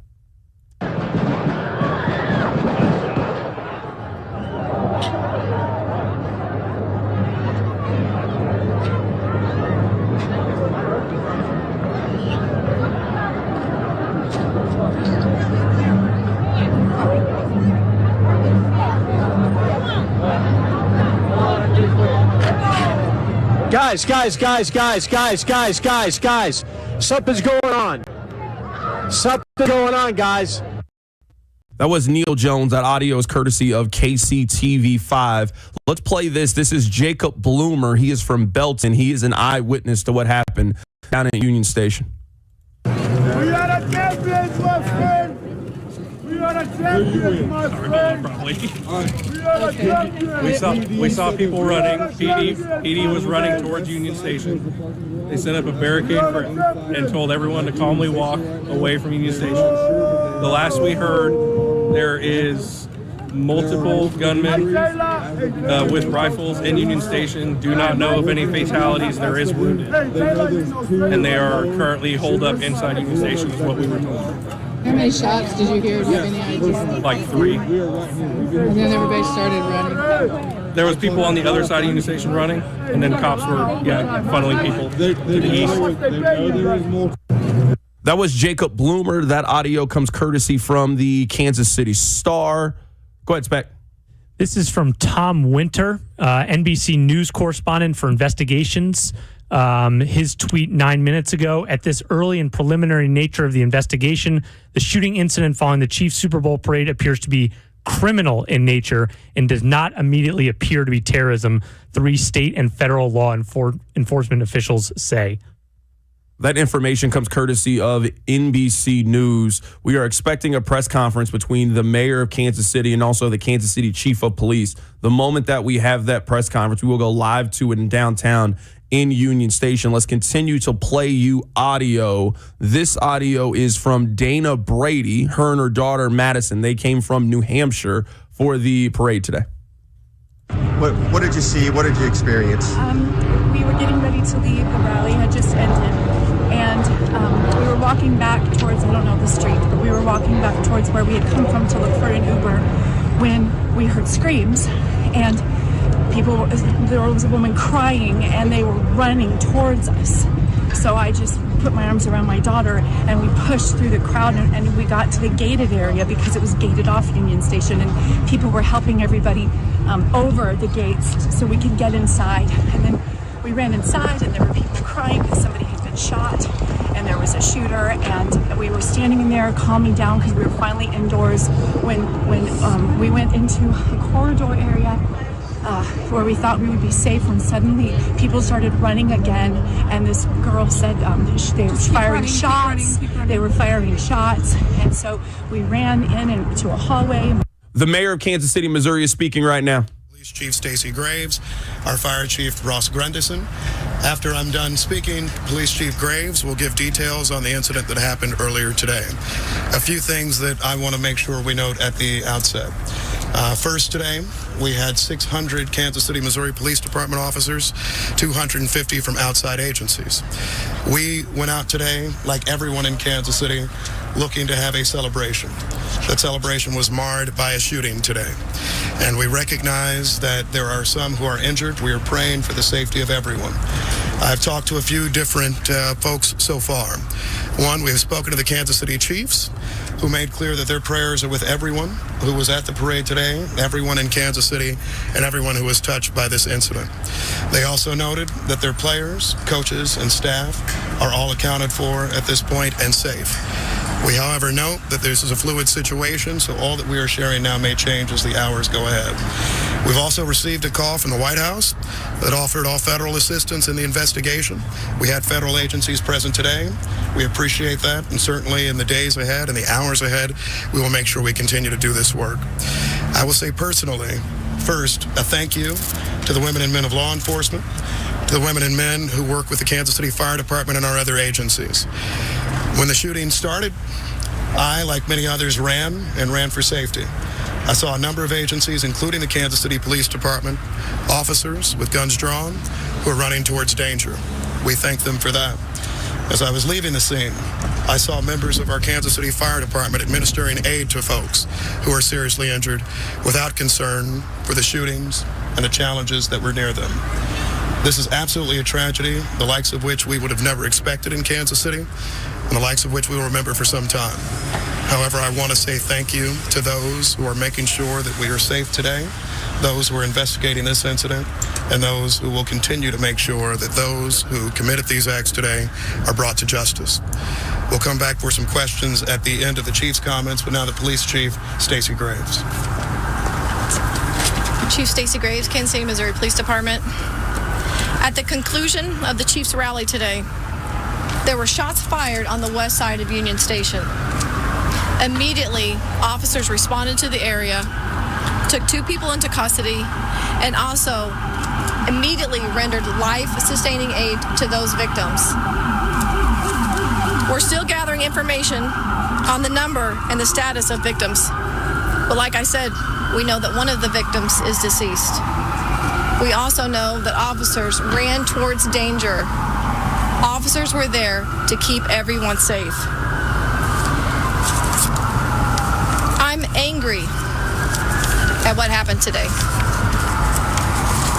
The people who came to this celebration should expect a safe environment. We had over 800 law enforcement officers, Kansas City and other agencies, at the location to keep everyone safe. Because of bad actors, which were very few, this tragedy occurred, even in the presence of uniformed law enforcement officers, who again ran towards them and took them into custody. To the people who were injured in this tragedy, our hearts go out to you and your families. This investigation is just beginning, and we are working safely to clear all surrounding areas and businesses. This is still an active investigation. We will continue to keep you updated. We will keep you updated on Twitter and most likely a follow-up press availability. Did you have anything? Are you saying one of the shooters is dead? No. One of our victims has been declared deceased. We have. You are currently listening to a press conference right now involving the mayor of Kansas City, Missouri, and also the chief of police. That is currently happening. Currently on the screen, 1 person was killed today at the rally at Union Station. Up to 10 to 15 injured by. Yes. Right now, we do not have an exact number of people who were victims of a gunshot wound. It could be upwards from 10 to 15, with 1 deceased. Do you know how many are in critical condition at this point? I do not have conditions on our victims just yet. Any believed to be children? I do not believe that any of them were children. Any law enforcement injured in this? First responders? Nothing of note. Chief, what prompted? What do you guys believe now prompted the shooting? That is still under investigation. I myself was outside when I heard the shots fired. It is an ongoing investigation. It's going to take us a little bit to determine exactly what led up to the shooting. I will say, though, we do have 2 suspects in custody. There are rumors circulating on social media that some fans may have helped detain one of those. I have heard that as well. I have heard that fans got involved in the apprehension or the pursuit of one of the suspects. I cannot confirm that right now, but that is something that I have heard myself. Yes. Talk about the response time, because you say 10 to 15 possibly injured in the shooting. There was 800 officers there. This happened pretty quickly. So can you talk about when this started, sort of a timeline from there to the point where your officers responded, to the point where you had KCFD helping to Absolutely. Render first aid? As soon as the rally concluded, there were shots fired on the west side of Union Station. Officers were on scene in the area. I know one of the suspects was immediately pursued on foot. Like I said, there's 2 suspects in custody. I have heard the information that was just requested. I will confirm or deny that. But after that, immediately officers began rendering life-sustaining aid, calling in fire, which is the fire department, to also assist victims. Do you know if there were more than 2 people taken into custody? Because we had 2 people, after you guys had made your announcement, there were 2 people in custody, 2 people live on our air being taken, handcuffed, put into vans. So can you tell us about that and the process as this investigation continues? I don't know exactly the 2 that you're talking about that your camera caught on video being loaded into a wagon. I don't know that, but I can tell you that in and around that scene, it is still active. Not active in necessarily threats, but it's a very active scene. We're still investigating. This is still early on. We still have parties that are walking into hospitals. Chief Graves, Do you know anything about the suspects in terms of where they're from? Are they from Kansas City? I do not know that, but that's something that I also will be finding out. Two questions. We were hearing upwards of maybe 20 shots. Can you talk about the number that you heard while you were I'm hearing 10 to 15, possibly 15, with the one that is deceased. And do you know anything about the timing? It seems odd it's waited to the very end of the rally. I don't have anything about, I can't give you an answer on the timing. I can just say that that's when it occurred, and we are investigating what led up to that. Maybe once we get some of those details, we'll know why that happened at that time, but right now it's still too new. Chief, was it just one incident or multiple incidents that injured multiple? That is something that is under investigation. Mayor Quinton Lucas, you talked about how you were on the ground and you yourself had to run for safety. I understand we're still waiting on a timeline and trying to understand what exactly happened. But we were having a Super Bowl parade, and this is what the country is talking about now. What is your message to this city at a time like this? I second the comments by the chief of police. I'm heartbroken. First of all, I'm praying for the victims and the families impacted. I start with them. I'm incredibly upset, disappointed. I was there with my wife. I was there with my mother. We never would have thought that we, along with Chiefs players, along with fans, hundreds of thousands of people, would be forced to run for our safety today. I think that I'll let the investigation shake out before coming to any further conclusions, but I think the initial response absolutely is anger. You know, we have done a number of these now, and this is a day that a lot of people look forward to, something they remember for a lifetime. And what they shouldn't have to remember is the threat of gun violence, marring a day like this, injuring them and their families. This morning, I was actually thinking about bringing my child, as many people in Kansas City did. And I don't want us to have to, in our country, for every big event, think about a concern of being shot. As the chief noted, we had a lot of law enforcement officers there today. They did exceptional and outstanding work, and I will second that again. Because on your timeline point, I was inside of Union Station. We heard something. A number of us start running, and I see a stream of officers going the exact other direction, in with guns drawn, ready to address danger. And that was the situation throughout. People who responded absolutely immediately. But I wish that we lived in a world where they wouldn't have to do that. I wish we live in a world where we wouldn't have to see incidents like that. But I'm as heartbroken as anybody. We will do a full and thorough investigation. I hope that we bring whoever this is to justice, and we will continue to try to make sure that we can be as safe as possible. However, when you have people who decide to bring guns to events, when you have people who are deciding to try to mar events, celebratory ones like this one, all of us start to become members of this club that none of us want to be a part of, which is those who have experienced mass shootings. I hope for Kansas City this is one of the last times we experience them. Were the players in any danger at any point? What's that? Sorry, go ahead. In danger at any point?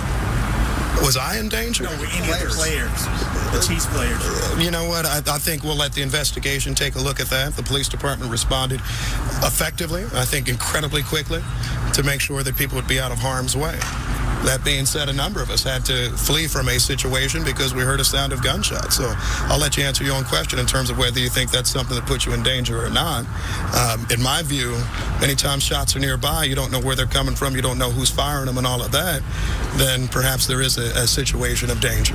This is a question for fire. Thank you guys. Can I Get back inside. Can I ask a fire question? Of the 10 to 15 injured, did you say, are all of those gunshots, I want to know, and do you have a sense of how many, or are some of those also critical in injury? We've covered that. We don't have that information. I just have a fire question about how Hold on. 10 to 15 is what we have, potentially 15.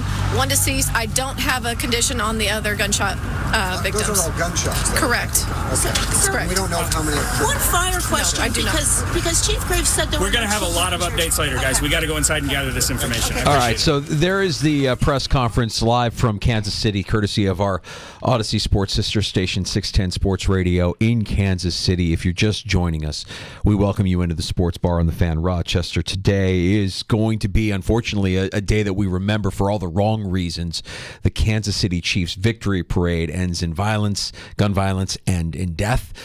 We've got one person dead, 10 to 15 people now injured after a shooting near the Kansas City Chiefs parade. We just heard from Kansas City Mayor Quentin Lewis and Kansas City Police Chief Stacey Graves in their press conference here in the early stages of this investigation. So the shooting happened at Union Station. Union Station, if you watch the NFL draft, you can picture that in your mind.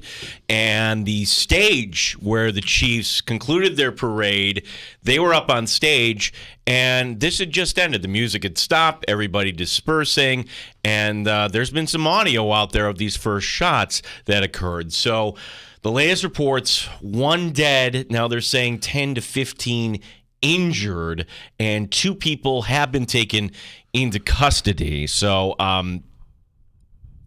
yeah, and the other note here is apparently the Chiefs staff, they had already left the scene in their buses. So you heard that last question from a reporter, what about the Chiefs? Some of them didn't even know what was going on there. So you're talking about hundreds of thousands of people gathered in this one spot. So not everybody was privy to what was happening. We will continue to gather some information here as we take a break, come back, and we'll be leaning on the coverage of our Odyssey Sports sister station in Kansas City, 610 Sports Radio, to provide us with further updates. Again, 1 dead, 10 to 15 injured after a shooting near the Chiefs parade, the Chiefs victory parade today in Kansas City. This is the Fan Rochester.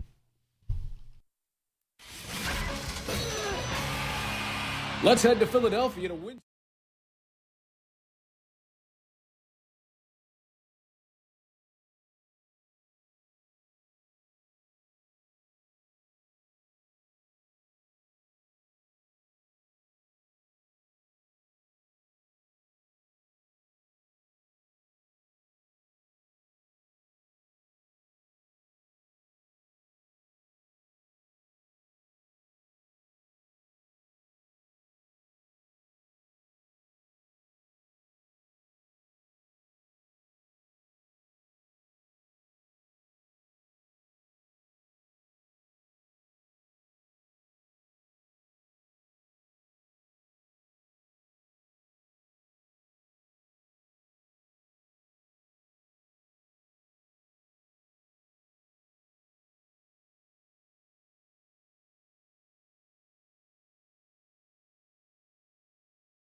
update. A mass shooting today at the Kansas City Chiefs Championship Parade. This occurred at Union Station. Kansas City police have confirmed there is 1 dead, 10 to 15 injured, 3 are in critical condition. 2 suspects have been taken into custody.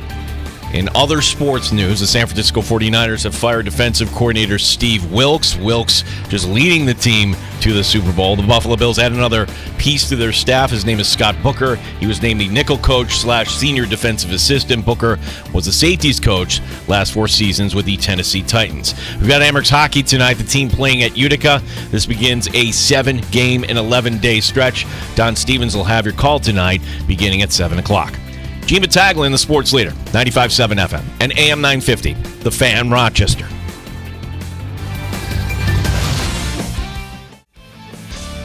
If you want pure, unfiltered, unadulterated sports, you've come to the right place. 95.7 FM, The Fan, Rochester. All right, we welcome you back into the sports bar with Danger and Battaglia as we kind of continue to monitor the situation happening right now in Kansas City at their victory parade, where if you are just joining us, the breaking news of the afternoon, there has been a shooting at the Kansas City Chiefs victory parade with 1 death and now 10 to 15 injured, some critically injured, in that shooting at the Union Station rally in Kansas City. Yeah, and again, this has been kind of developing all afternoon. 2 suspects have been taken into custody, as we mentioned, and there's just you're going to see a lot of video. I mean, it's a championship parade. It's a day you want to celebrate. You take off from work, you take off from school, you're bringing your kids, there's families, hundreds of thousands of people. And in the middle of this, to the right of the championship stage, and again, the Chiefs had already kind of departed at this incident started to begin, and one of these suspects, and this piece of video is unbelievable. There are many people running from the scene, but not everybody ran. And there are some Chiefs fans that go and tackle this individual and hold this individual down until police get there. And then you could see at the end of this piece of video, the police cuffing this suspect. So, is this the last time we have any kind of championship parade danger? Because what more can you do to protect people? There's a lot. Yeah, I mean, when there's a lot of some chilling footage of live reports from on the scene when the shootings actually began, and to see the panic and the fear and the kind of look of bewilderment, people not really understanding what's going on, what's happening, how it's a hard thing to comprehend when you're amongst hundreds of thousands of people in a celebration. For this to break out, to answer your question, my hope is that we, all of us, are bigger than what happened today, that we can still plan on getting together, that we won't let, and they're calling this a criminal act, not a terrorist act. Correct. That we won't let the actions of a couple of criminals derail all of us from being able to celebrate when it's deemed appropriate. There were over 800 officers on the scene for the parade. It wasn't as if this wasn't a secure event. But again, the actions of 2 criminals leading to now an event that we'll remember and that sports will remember. I don't know. I mean, I know that I was trying to rack my brain. When Toronto won their title, the Raptors, there was shots fired, but not any sort of shooting. There were no injuries. Correct, but that was the first when you heard shots fired at Raptors parade. You're like, whoa, and no injuries, no deaths certainly, and then the story kind of fades away. But in the back of our mind, you always know that these things happen, and I don't have a solution for any of this. I'm not going to pretend to be here talking about a solution. What I will say, though, for the city of Kansas City, and again, we're kind of linked, right? We feel like here in Western New York, that's what we want someday. We want that celebration. We see the Chiefs. We are close to that, and then you kind of bring it home. What would that look like someday here? Imagine you're the Chiefs organization. This was your day, and then you have this. That is going to be a team that's going to come back motivated and ready to go for 2024. It appears, according to some reports, and this is from Albert Breer, that the Chiefs, the team, left the parade in buses and were in shock. However, there were some players who actually were there on the scene calming some of the panicked kids down. Blaine Gabbert, Trace Smith, Austin Reeder, Chris Oladukan, all rallying and helping calm down some of the children that were there at the parade, just trying to make sense of everything that's going on. I mean, when you're a child, you hear parade, it's hard to imagine a scene like what they're seeing this afternoon in Kansas City. And Smith went on to actually give him the WWE title belt that he had with him, gave it to the upset child and sat with him until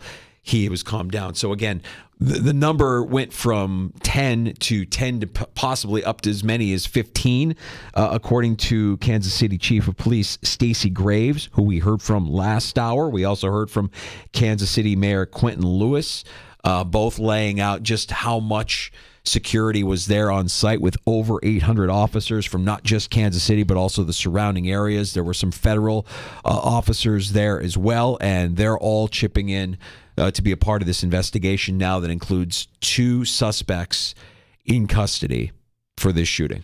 Yeah, and all these pieces of video and audio starting to come out. One reporter, he was actually here in Buffalo for that Bills Chiefs game, James Palmer. He was and his crew ordered to go underneath the stage. So if you could think about that, the Chiefs players and everybody off the stage at that point, but there's a lot of reporters still doing their job. They're ready to do their stand-ups. They were ordered immediately to go under the stage there for cover. And right now, again, if you're just getting in your car, 1 dead, 10 to 15 injured, 3 critically, 2 suspects into custody in Kansas City. And now I'm just kind of wondering, what does the future look like for these celebrations? Because coming in today, Danger, I'm thinking, wow, the Amerks win a Calder Cup. This is what I want in our town. I want a championship parade. I don't want just something at City Hall there as they've done from some other teams of recent note. No. Parades for the Amerks that felt right, going back to the 1980s, going back to 1996. And, for any police department now, this is going to be a massive task for any championship, any city that wins a championship moving forward. Yeah, I'm going to continue to believe, and maybe I'm ignorant for doing so, that we can rise above something like this and continue to do things like celebrate as one fan base, as one community when it's deemed appropriate to do so in a setting that you should feel secure and safe in. And again, with over 800 officers there in attendance, we're talking about good guys with guns, guys that did rush into the face of danger and knew what risks they were getting into when charging the suspects, when going towards the gunfire, that we can still, do this and not have it be altered in a way that makes it any less of a celebration. Yeah, and look, you're a Chiefs fan. You're going to go and enjoy, a day. It's bright. It's sunny. You've got your family. And this video of those Chiefs fans taking down the suspect and just beating the crap out of the suspect until the police can arrive over there. And, I hope that, Danger, you and I and everybody else, we never are faced with anything like that. But if we're faced with a situation like that, to have that courage and to go out, those are the heroes today. Certainly the law enforcement and everybody else doing their job, they're always heroes. But for somebody going and watch a parade, you're not expected to be in that position. So to those that took down this one alleged suspect, my gosh, I hope we would all act like that, in the face of danger. All right, let's take a second to gather ourselves, Gino. I know that we've got some other headlines to get to. We have Amerks hockey come tonight. I mean, everything kind of feels a little bit insignificant when you have something like this going on. But also, I believe part of this process is kind of acknowledging it and trying to move on with what we have coming up. I think your lead story from sports today, The defensive coordinator held Patrick Mahomes to 19 points in regulation for the 49ers, Steve Wilks. Mm-hmm. And today he got fired. Yeah. He got fired. Cruel business, the NFL. Like, why? Personality conflict, and we got to kind of deal with this? Like, what? There's more to the story here, I feel. Yeah, I'm not surprised by it. When you told me that earlier this afternoon, the news that Kyle Shanahan has parted ways with his defensive coordinator, Steve Wilks, after one season, you get a sense that Shanahan has a type. And the type that he has had as defensive coordinator, whether you're talking about DeMeco Ryans or before that, Robert Saleh, doesn't really fit into the same mold as a Steve Wilks. Steve Wilks, in his own right, is a good coach, a good defensive mind, but maybe not the personality fit that works well with a guy like Kyle Shanahan. Maybe. Shanahan saying it wasn't a fit, which, again, you at the end of regulation, you didn't lose the Super Bowl. I would think that's kind of at least a reason to run it back here, and then, or maybe you would at least pause for a second and determine, all right, let's let the emotions kind of simmer down here, and do we want to make a change? And what this tells me is, no, that Shanahan's wanted to make this change here for a while. Likely. And if you need a scapegoat, you can say, hey, we did our part in overtime. We got points on the board. Your defense couldn't stop the guy that might be going down as the best quarterback of all time when it's all said and done. Not enough to keep Steve Wilks employed by the San Francisco 49ers, but I'm sure Wilks will land on his feet somewhere as a respected defensive mind. Yeah, well, Steve Wilks once worked for Sean McDermott. He was the defensive backs coach when McDermott was in Carolina. But within seconds, I want to say, like, we learned about the Wilks firing, the Bills today adding another to the coaching staff, and it's another assistant. Scott Booker is his name. He was with the Titans as the safeties coach, taking the nickel position / senior defensive assistant as the title will give him in Buffalo. Okay. We'll get to some other headlines. I want to check in once again and kind of continue to monitor the situation that's happening in Kansas City. Want to give a hat tip to our colleagues in Kansas City at 610 Sports.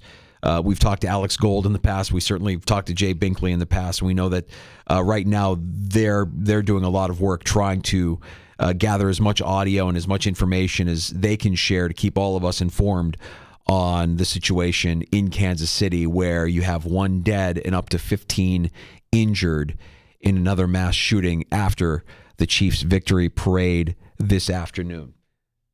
We're going to take a break and come back with more in the Sports Bar, Danger and Battaglia. Today brought to you by the Farmer's Dog, fresh, human-grade dog food delivered right to your door. This is 95.7 FM and AM 950, The Fan, Rochester. Odyssey has sports for every fan. Keep up with your favorite teams from across the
update. Today, the championship parade in Kansas City for the Chiefs marred by a mass shooting. It's occurred at Union Station. Kansas City police have confirmed there is 1 dead, 10 to 15 injured, 3 of which are in critical condition. 2 suspects have been taken into custody. We'll take you live to 610 Sports in Kansas City coming up later this hour here in the Sports Bar. Other sports news today. San Francisco 49ers firing defensive coordinator Steve Wilks. The 49ers held Patrick Mahomes' offense to 19 points in regulation in the Super Bowl. The Buffalo Bills adding another to their staff. His name is Scott Booker. He is the new nickel coach/senior defensive assistant. Booker was the safeties coach last 4 seasons with the Titans. Emirates hockey tonight, they play at Utica. This begins a 7-game and 11-day stretch. Gene Battaglin, the sports leader, 95.7 FM and AM 950, The Fan, Rochester.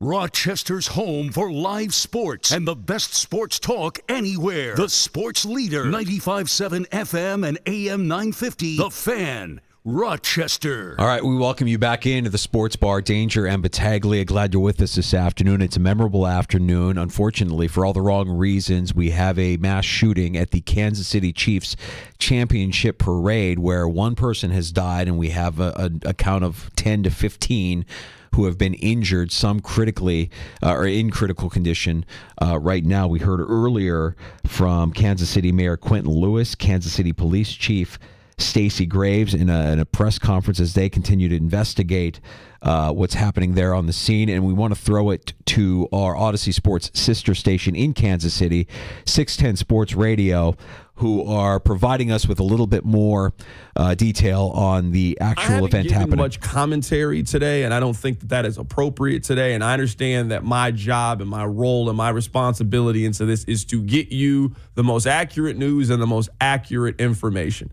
I'm not here to stand on any soapboxes or do any of those things. This sucks. Today was a special day. Rob, I don't know what you did today.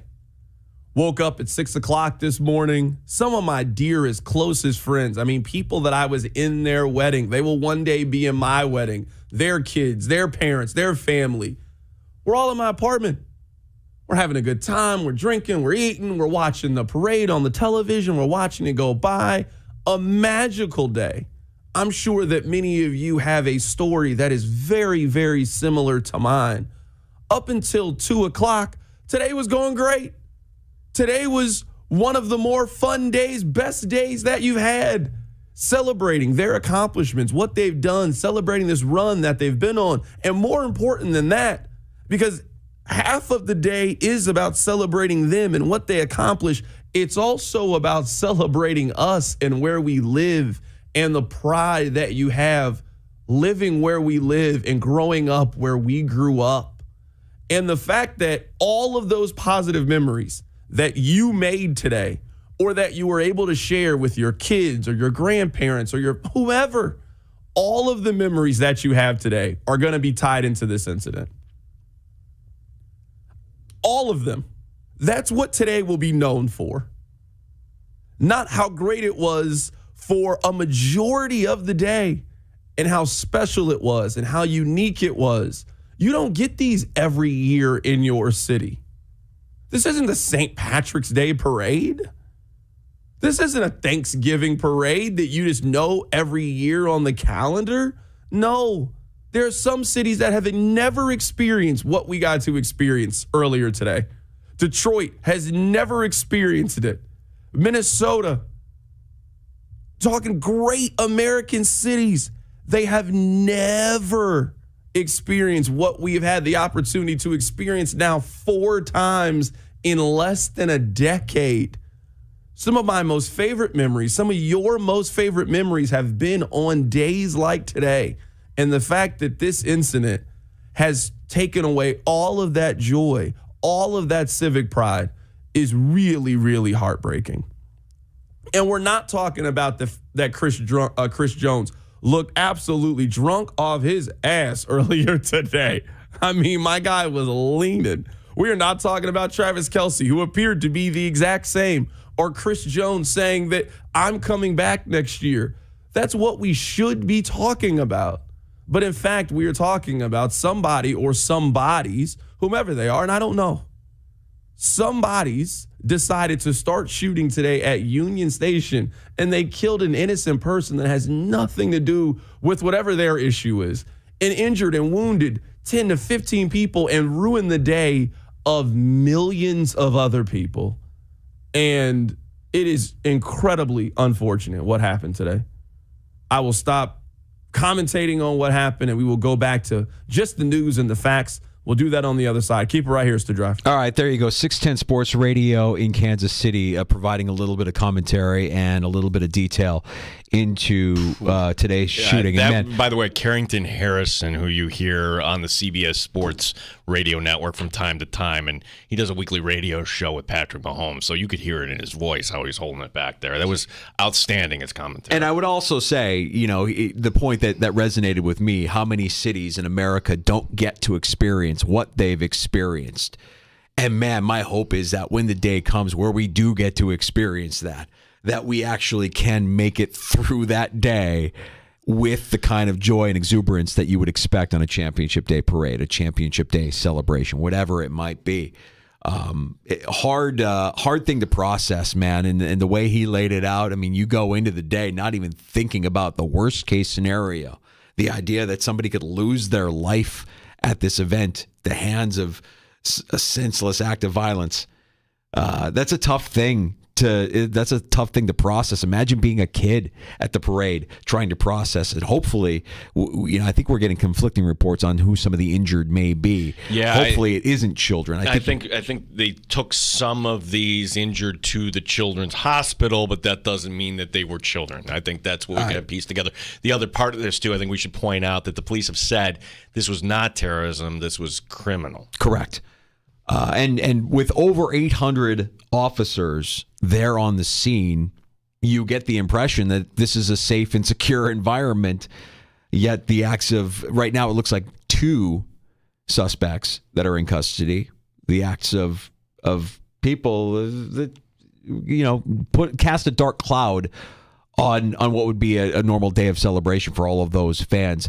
My heart goes out to Kansas City, man. That's tough. And what he was just talking about, man, that is accurate. The fact that this is the thing that people will remember more than the actual day of celebration. The day of celebration will be secondary always to the senseless violence of this act. And that's unfortunate. That's heartbreaking, and you feel for and you hope that anybody affected pulls through, and your heart goes out to the family of the person who lost their life. Now, if you're wondering, all right, were there any Chiefs players or staff or whatever? No, they were already in their buses. This occurred just moments after, like everything had kind of broken up, the music had stopped, and there is audio, and it's very chilling where you actually hear the gunshots on tape. So no Chiefs players, staff were any of the injured here in this mass shooting. There are reports of some Chiefs players hanging back and actually helping calm down some of the kids, some of the fans, which when you hear those stories, you love that. The story, I think, that the takeaway, or one of the takeaways that you could look at here in a way, through a positive filter, through a positive lens, the video that's circulating of the Chiefs fans kind of running down and apprehending one of the suspected shooters is nothing short of remarkable. And through this process, glamorizing that sort of heroism rather than discussing the acts of the cowards that this happened at their hands. I would like to see that happen. I would like to see the guys that apprehend whatever they need, whatever they want. Absolute heroes. Are you kidding me? Like, here it is, opening night. Welcome to Kansas City's Arrowhead Stadium, where the Chiefs take on the Bengals. And before our opening coin toss, ladies and gentlemen, here are the 4 men who tackled and beat the heck out of the shooter. And like, oh my gosh, everybody go crazy. Or the survivors. You've got some critically wounded. The reports are that there are 3 right now in critical condition and up to 15 injured. That anybody that pulls through is viewed in high regard. But the fans who got involved chasing after an armed suspect and restraining them until law enforcement could get there on the scene. Nothing short of remarkable, and there's plenty of footage out there for you to consume at your leisure. If you want to seek it out, it's there. Some of it is chilling. The news reporter doing his live report from the scene, and you can hear the gunshots in the background, and everything kind of stops. And there's some pretty remarkable. I mean, when you think about it, when you're at a parade and there's hundreds of thousands of people there, and you're one of these suspects, where are you going, pal? Everybody's got their phone out. Every camera is rolling. The footage that you will see, if you choose to seek it out, will be chilling. The one thing that they were saying in 610 Sports, which is correct too, is that this isn't the St. Patrick's Day parade or the Thanksgiving Day parade. It's a once in a lifetime, and yes, back to back, but kind of putting on my own context here, Danger. I still remember the 1987 parade. The Hammocks winning the Calder Cup and how they got it done. And I'm shaking Darren Pupa's hand afterward. I don't know if you've ever been to a championship parade, but when you're a kid, that's special. Everybody gets out of school, and it's a day you actually celebrate. And gosh, when you're going through a magical ride like your team winning, and we experience this with the Hammocks, that you're with somebody to your left, you're somebody with your right, and you're high-fiving strangers, and it doesn't even matter about anything. Yeah. It is the one thing that unifies all of us, your local sports team. And where we could say, I want that, and I feel terrible for those people in Kansas City. And I'm jealous of what Kansas City got to experience someday, and I want that for either the Bills in Buffalo. I want that for us in the Hammocks here in Rochester at some point. And I'm just wondering... we'll have a lot of takes, a lot of opinions on this going everyone's way, but are we getting to a point, Danger, where, for insurance and whatnot, I can't answer this question either, but now we have to ask ourselves, are these safe to actually put on championship parades? Well, one thing I know, because we've been through this before, is that usually good prevails over evil, and you move forward as part of the process. If they decided not to hold the Boston Marathon anymore because of the acts of two senseless terrorists or an act of terrorism, then we've allowed them to get over. And in this case, not terrorists, but they're assessing it as criminal activity. The acts of two criminals, I would hope, doesn't derail the opportunity for us to celebrate the way we've grown accustomed to celebrating when our teams win and when our cities can come together. That's the hope, at least. We'll take a break and we'll close up shop. Continue to monitor what's happening there in Kansas City. 610 Sports Radio, our Odyssey Sports sister station, doing a great job in providing the latest details as they're learning and painting a picture of what went on after the parade this afternoon. We'll be back with more next on The Fan Rochester. You're listening to The Sports Bar with Danger and Battaglia.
1036, The Sports Bar with Danger and Battaglia on the Sports Leader, 95.7 FM and AM 950, The Fan, Rochester. Well, it's not really the afternoon we had planned. It wasn't really the afternoon we had envisioned. No, we're going to have to, it would have been completely tone deaf if we were talking what should the Bears do with the number one overall pick.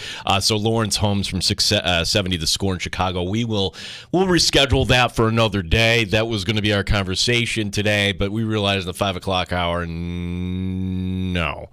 Not when you have a championship parade and something that we all feared would be a worst case scenario, which today your up to date information, 1 dead, up to 15 injured. They're saying the shooting at the Chiefs Super Bowl, apparently 3 are in critical condition. Kansas City police say that 2 have been taken into custody. And 8 of the up to 15 injured are as a result of gunshot wounds, and that a handful of others are dealing with injuries based, being trampled or being caught up in the swarm of people caught up in the rush of trying to get away from those gunshots.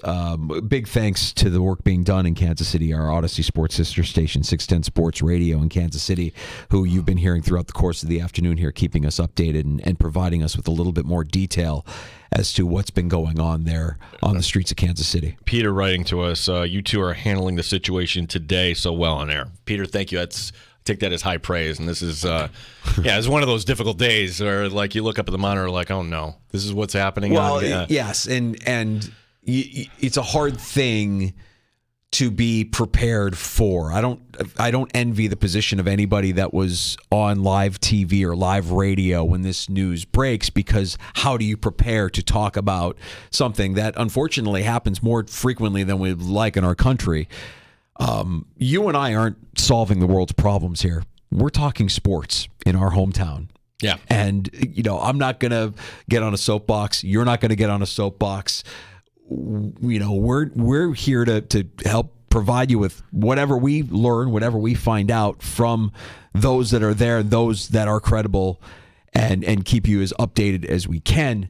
But I think where we both are similar, Gino, is that we can put ourselves in the position of a Kansas City Chiefs fan, even though we've never experienced a Buffalo Bills parade. You can visualize what that must feel like, and the joy and the euphoria and everything that you would be feeling on the day of that celebration would be overwhelming. It would be when you're 8 years old, Christmas morning. You're waking up so excited, and you're getting together with your friends, and you're having your eye opener drink. You're off from school. You're off from work. Oh my gosh, they finally did it. Now the Chiefs did it the year before, but how would that be in our community with the Bills? No one would work. You would either go out to Buffalo or you would watch the parade. And it's a once in a lifetime day. It really is. It's not the St. Patrick's Day parade that comes around once a year, which everybody enjoys, but it's the championship parade. And for the Chiefs, their celebration ended in a terrible fashion today, stating the obvious. And I got news for you, Danger. That is going to be now kind of a rallying cry for this team with their three-peat. Or earlier in the day, you had Mahomes, Kelsey, before all this started, talking about three-peat on the stage, which has never been done in the Super Bowl era. Never. So, great. Here's another thing that they'll all rally around. Kansas City Chiefs have released an official statement. I'll just read this quickly. We're truly saddened by the senseless act of violence that occurred outside of Union Station at the conclusion of today's parade and rally. Our hearts go out to the victims, their families, and all of Kansas City. We're in close communication with the mayor's office as well as the Kansas City Police Department.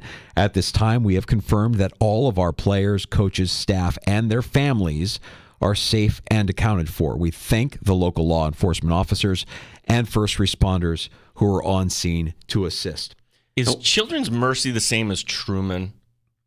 I don't know the answer. So this is PJ Green in Kansas City reporting that Children's Mercy confirming they're treating 12 patients. 11 of the 12 are children. 9 have gunshot wounds. Well, that would be an additional report. Yeah. As well as this is all still kind of happening in real time, and we're learning as much as we can, as quickly as we can from sources. Credible sources that are there. PJ Green, Fox, Kansas City, reporting that. We had heard up to 15 injured, 1 death, and 8 injuries as a result of gunshot wounds, with 2 in critical condition. And now this additional report, or maybe it's a separate hospital that they've been taking. I just want to just to clarify, but that is like the first credible report I've seen that. Because we heard that at the beginning. No, that's not true. Now 11 children are injured. And 2 suspects in the custody of Kansas City police. Just overall a really, really tough scene. And again, not the day that we were expecting, not the afternoon that we were expecting to have this afternoon in the sports bar. Nope. I was ready to fire up the hope machine there for Sabre fans, and you were ready to fire it up for Syracuse fans based on what we saw last. I was excited to talk about the first overall pick in the NFL draft with our buddy Lawrence from Chicago, and kind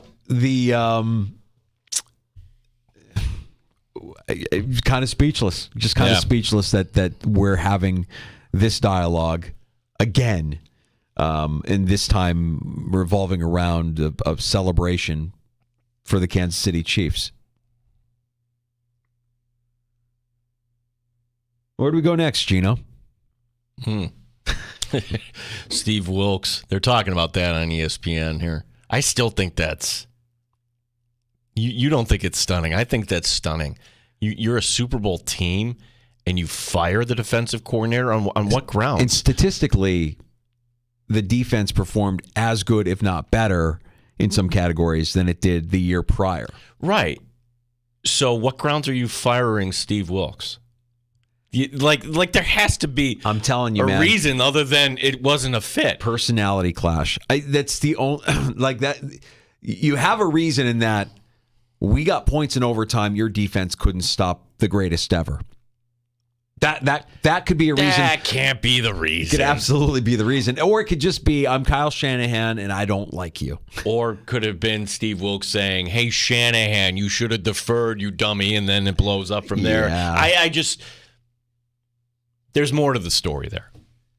There's more to the story because it's not fired on performance, so what was it? My guess is that he was available when they needed a defensive coordinator. He was the best candidate available, but they didn't have the luxury of finding somebody that would be a true fit to work with Kyle Shanahan. Well, maybe I give Shanahan and the Niners credit for actually saying what it was, a firing, where, Leslie Frazier wants to take some time off. What really happened there? Leslie Frazier back in the league now with Seattle. Mm-hmm. That's the bigger coaching story out of the NFL today. The Bills also adding to their coaching staff, Gene.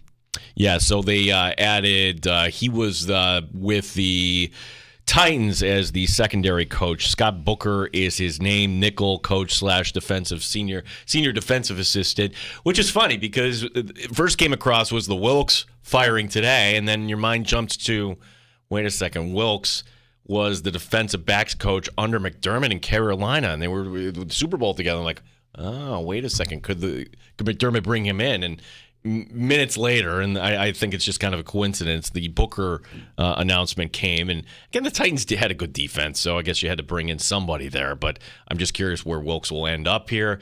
And I think that's the last of the Bills hirings, and if I'm allowed to make a joke today, unless there's somebody from William & Mary that's qualified. No, we talk about how Sean McDermott has a type. I'm sure Kyle Shanahan isn't too different in that he has a specific type of coach. What he wants a defensive he wants a defensive coordinator like Robert Saleh or DeMarco Bryant. Yeah. Like, I do. I think that's exactly what he wants. Steve Wilkes might just be a little bit too tame. I rather think go hire Rex. Go hire Rex, you coward. Do it, you coward.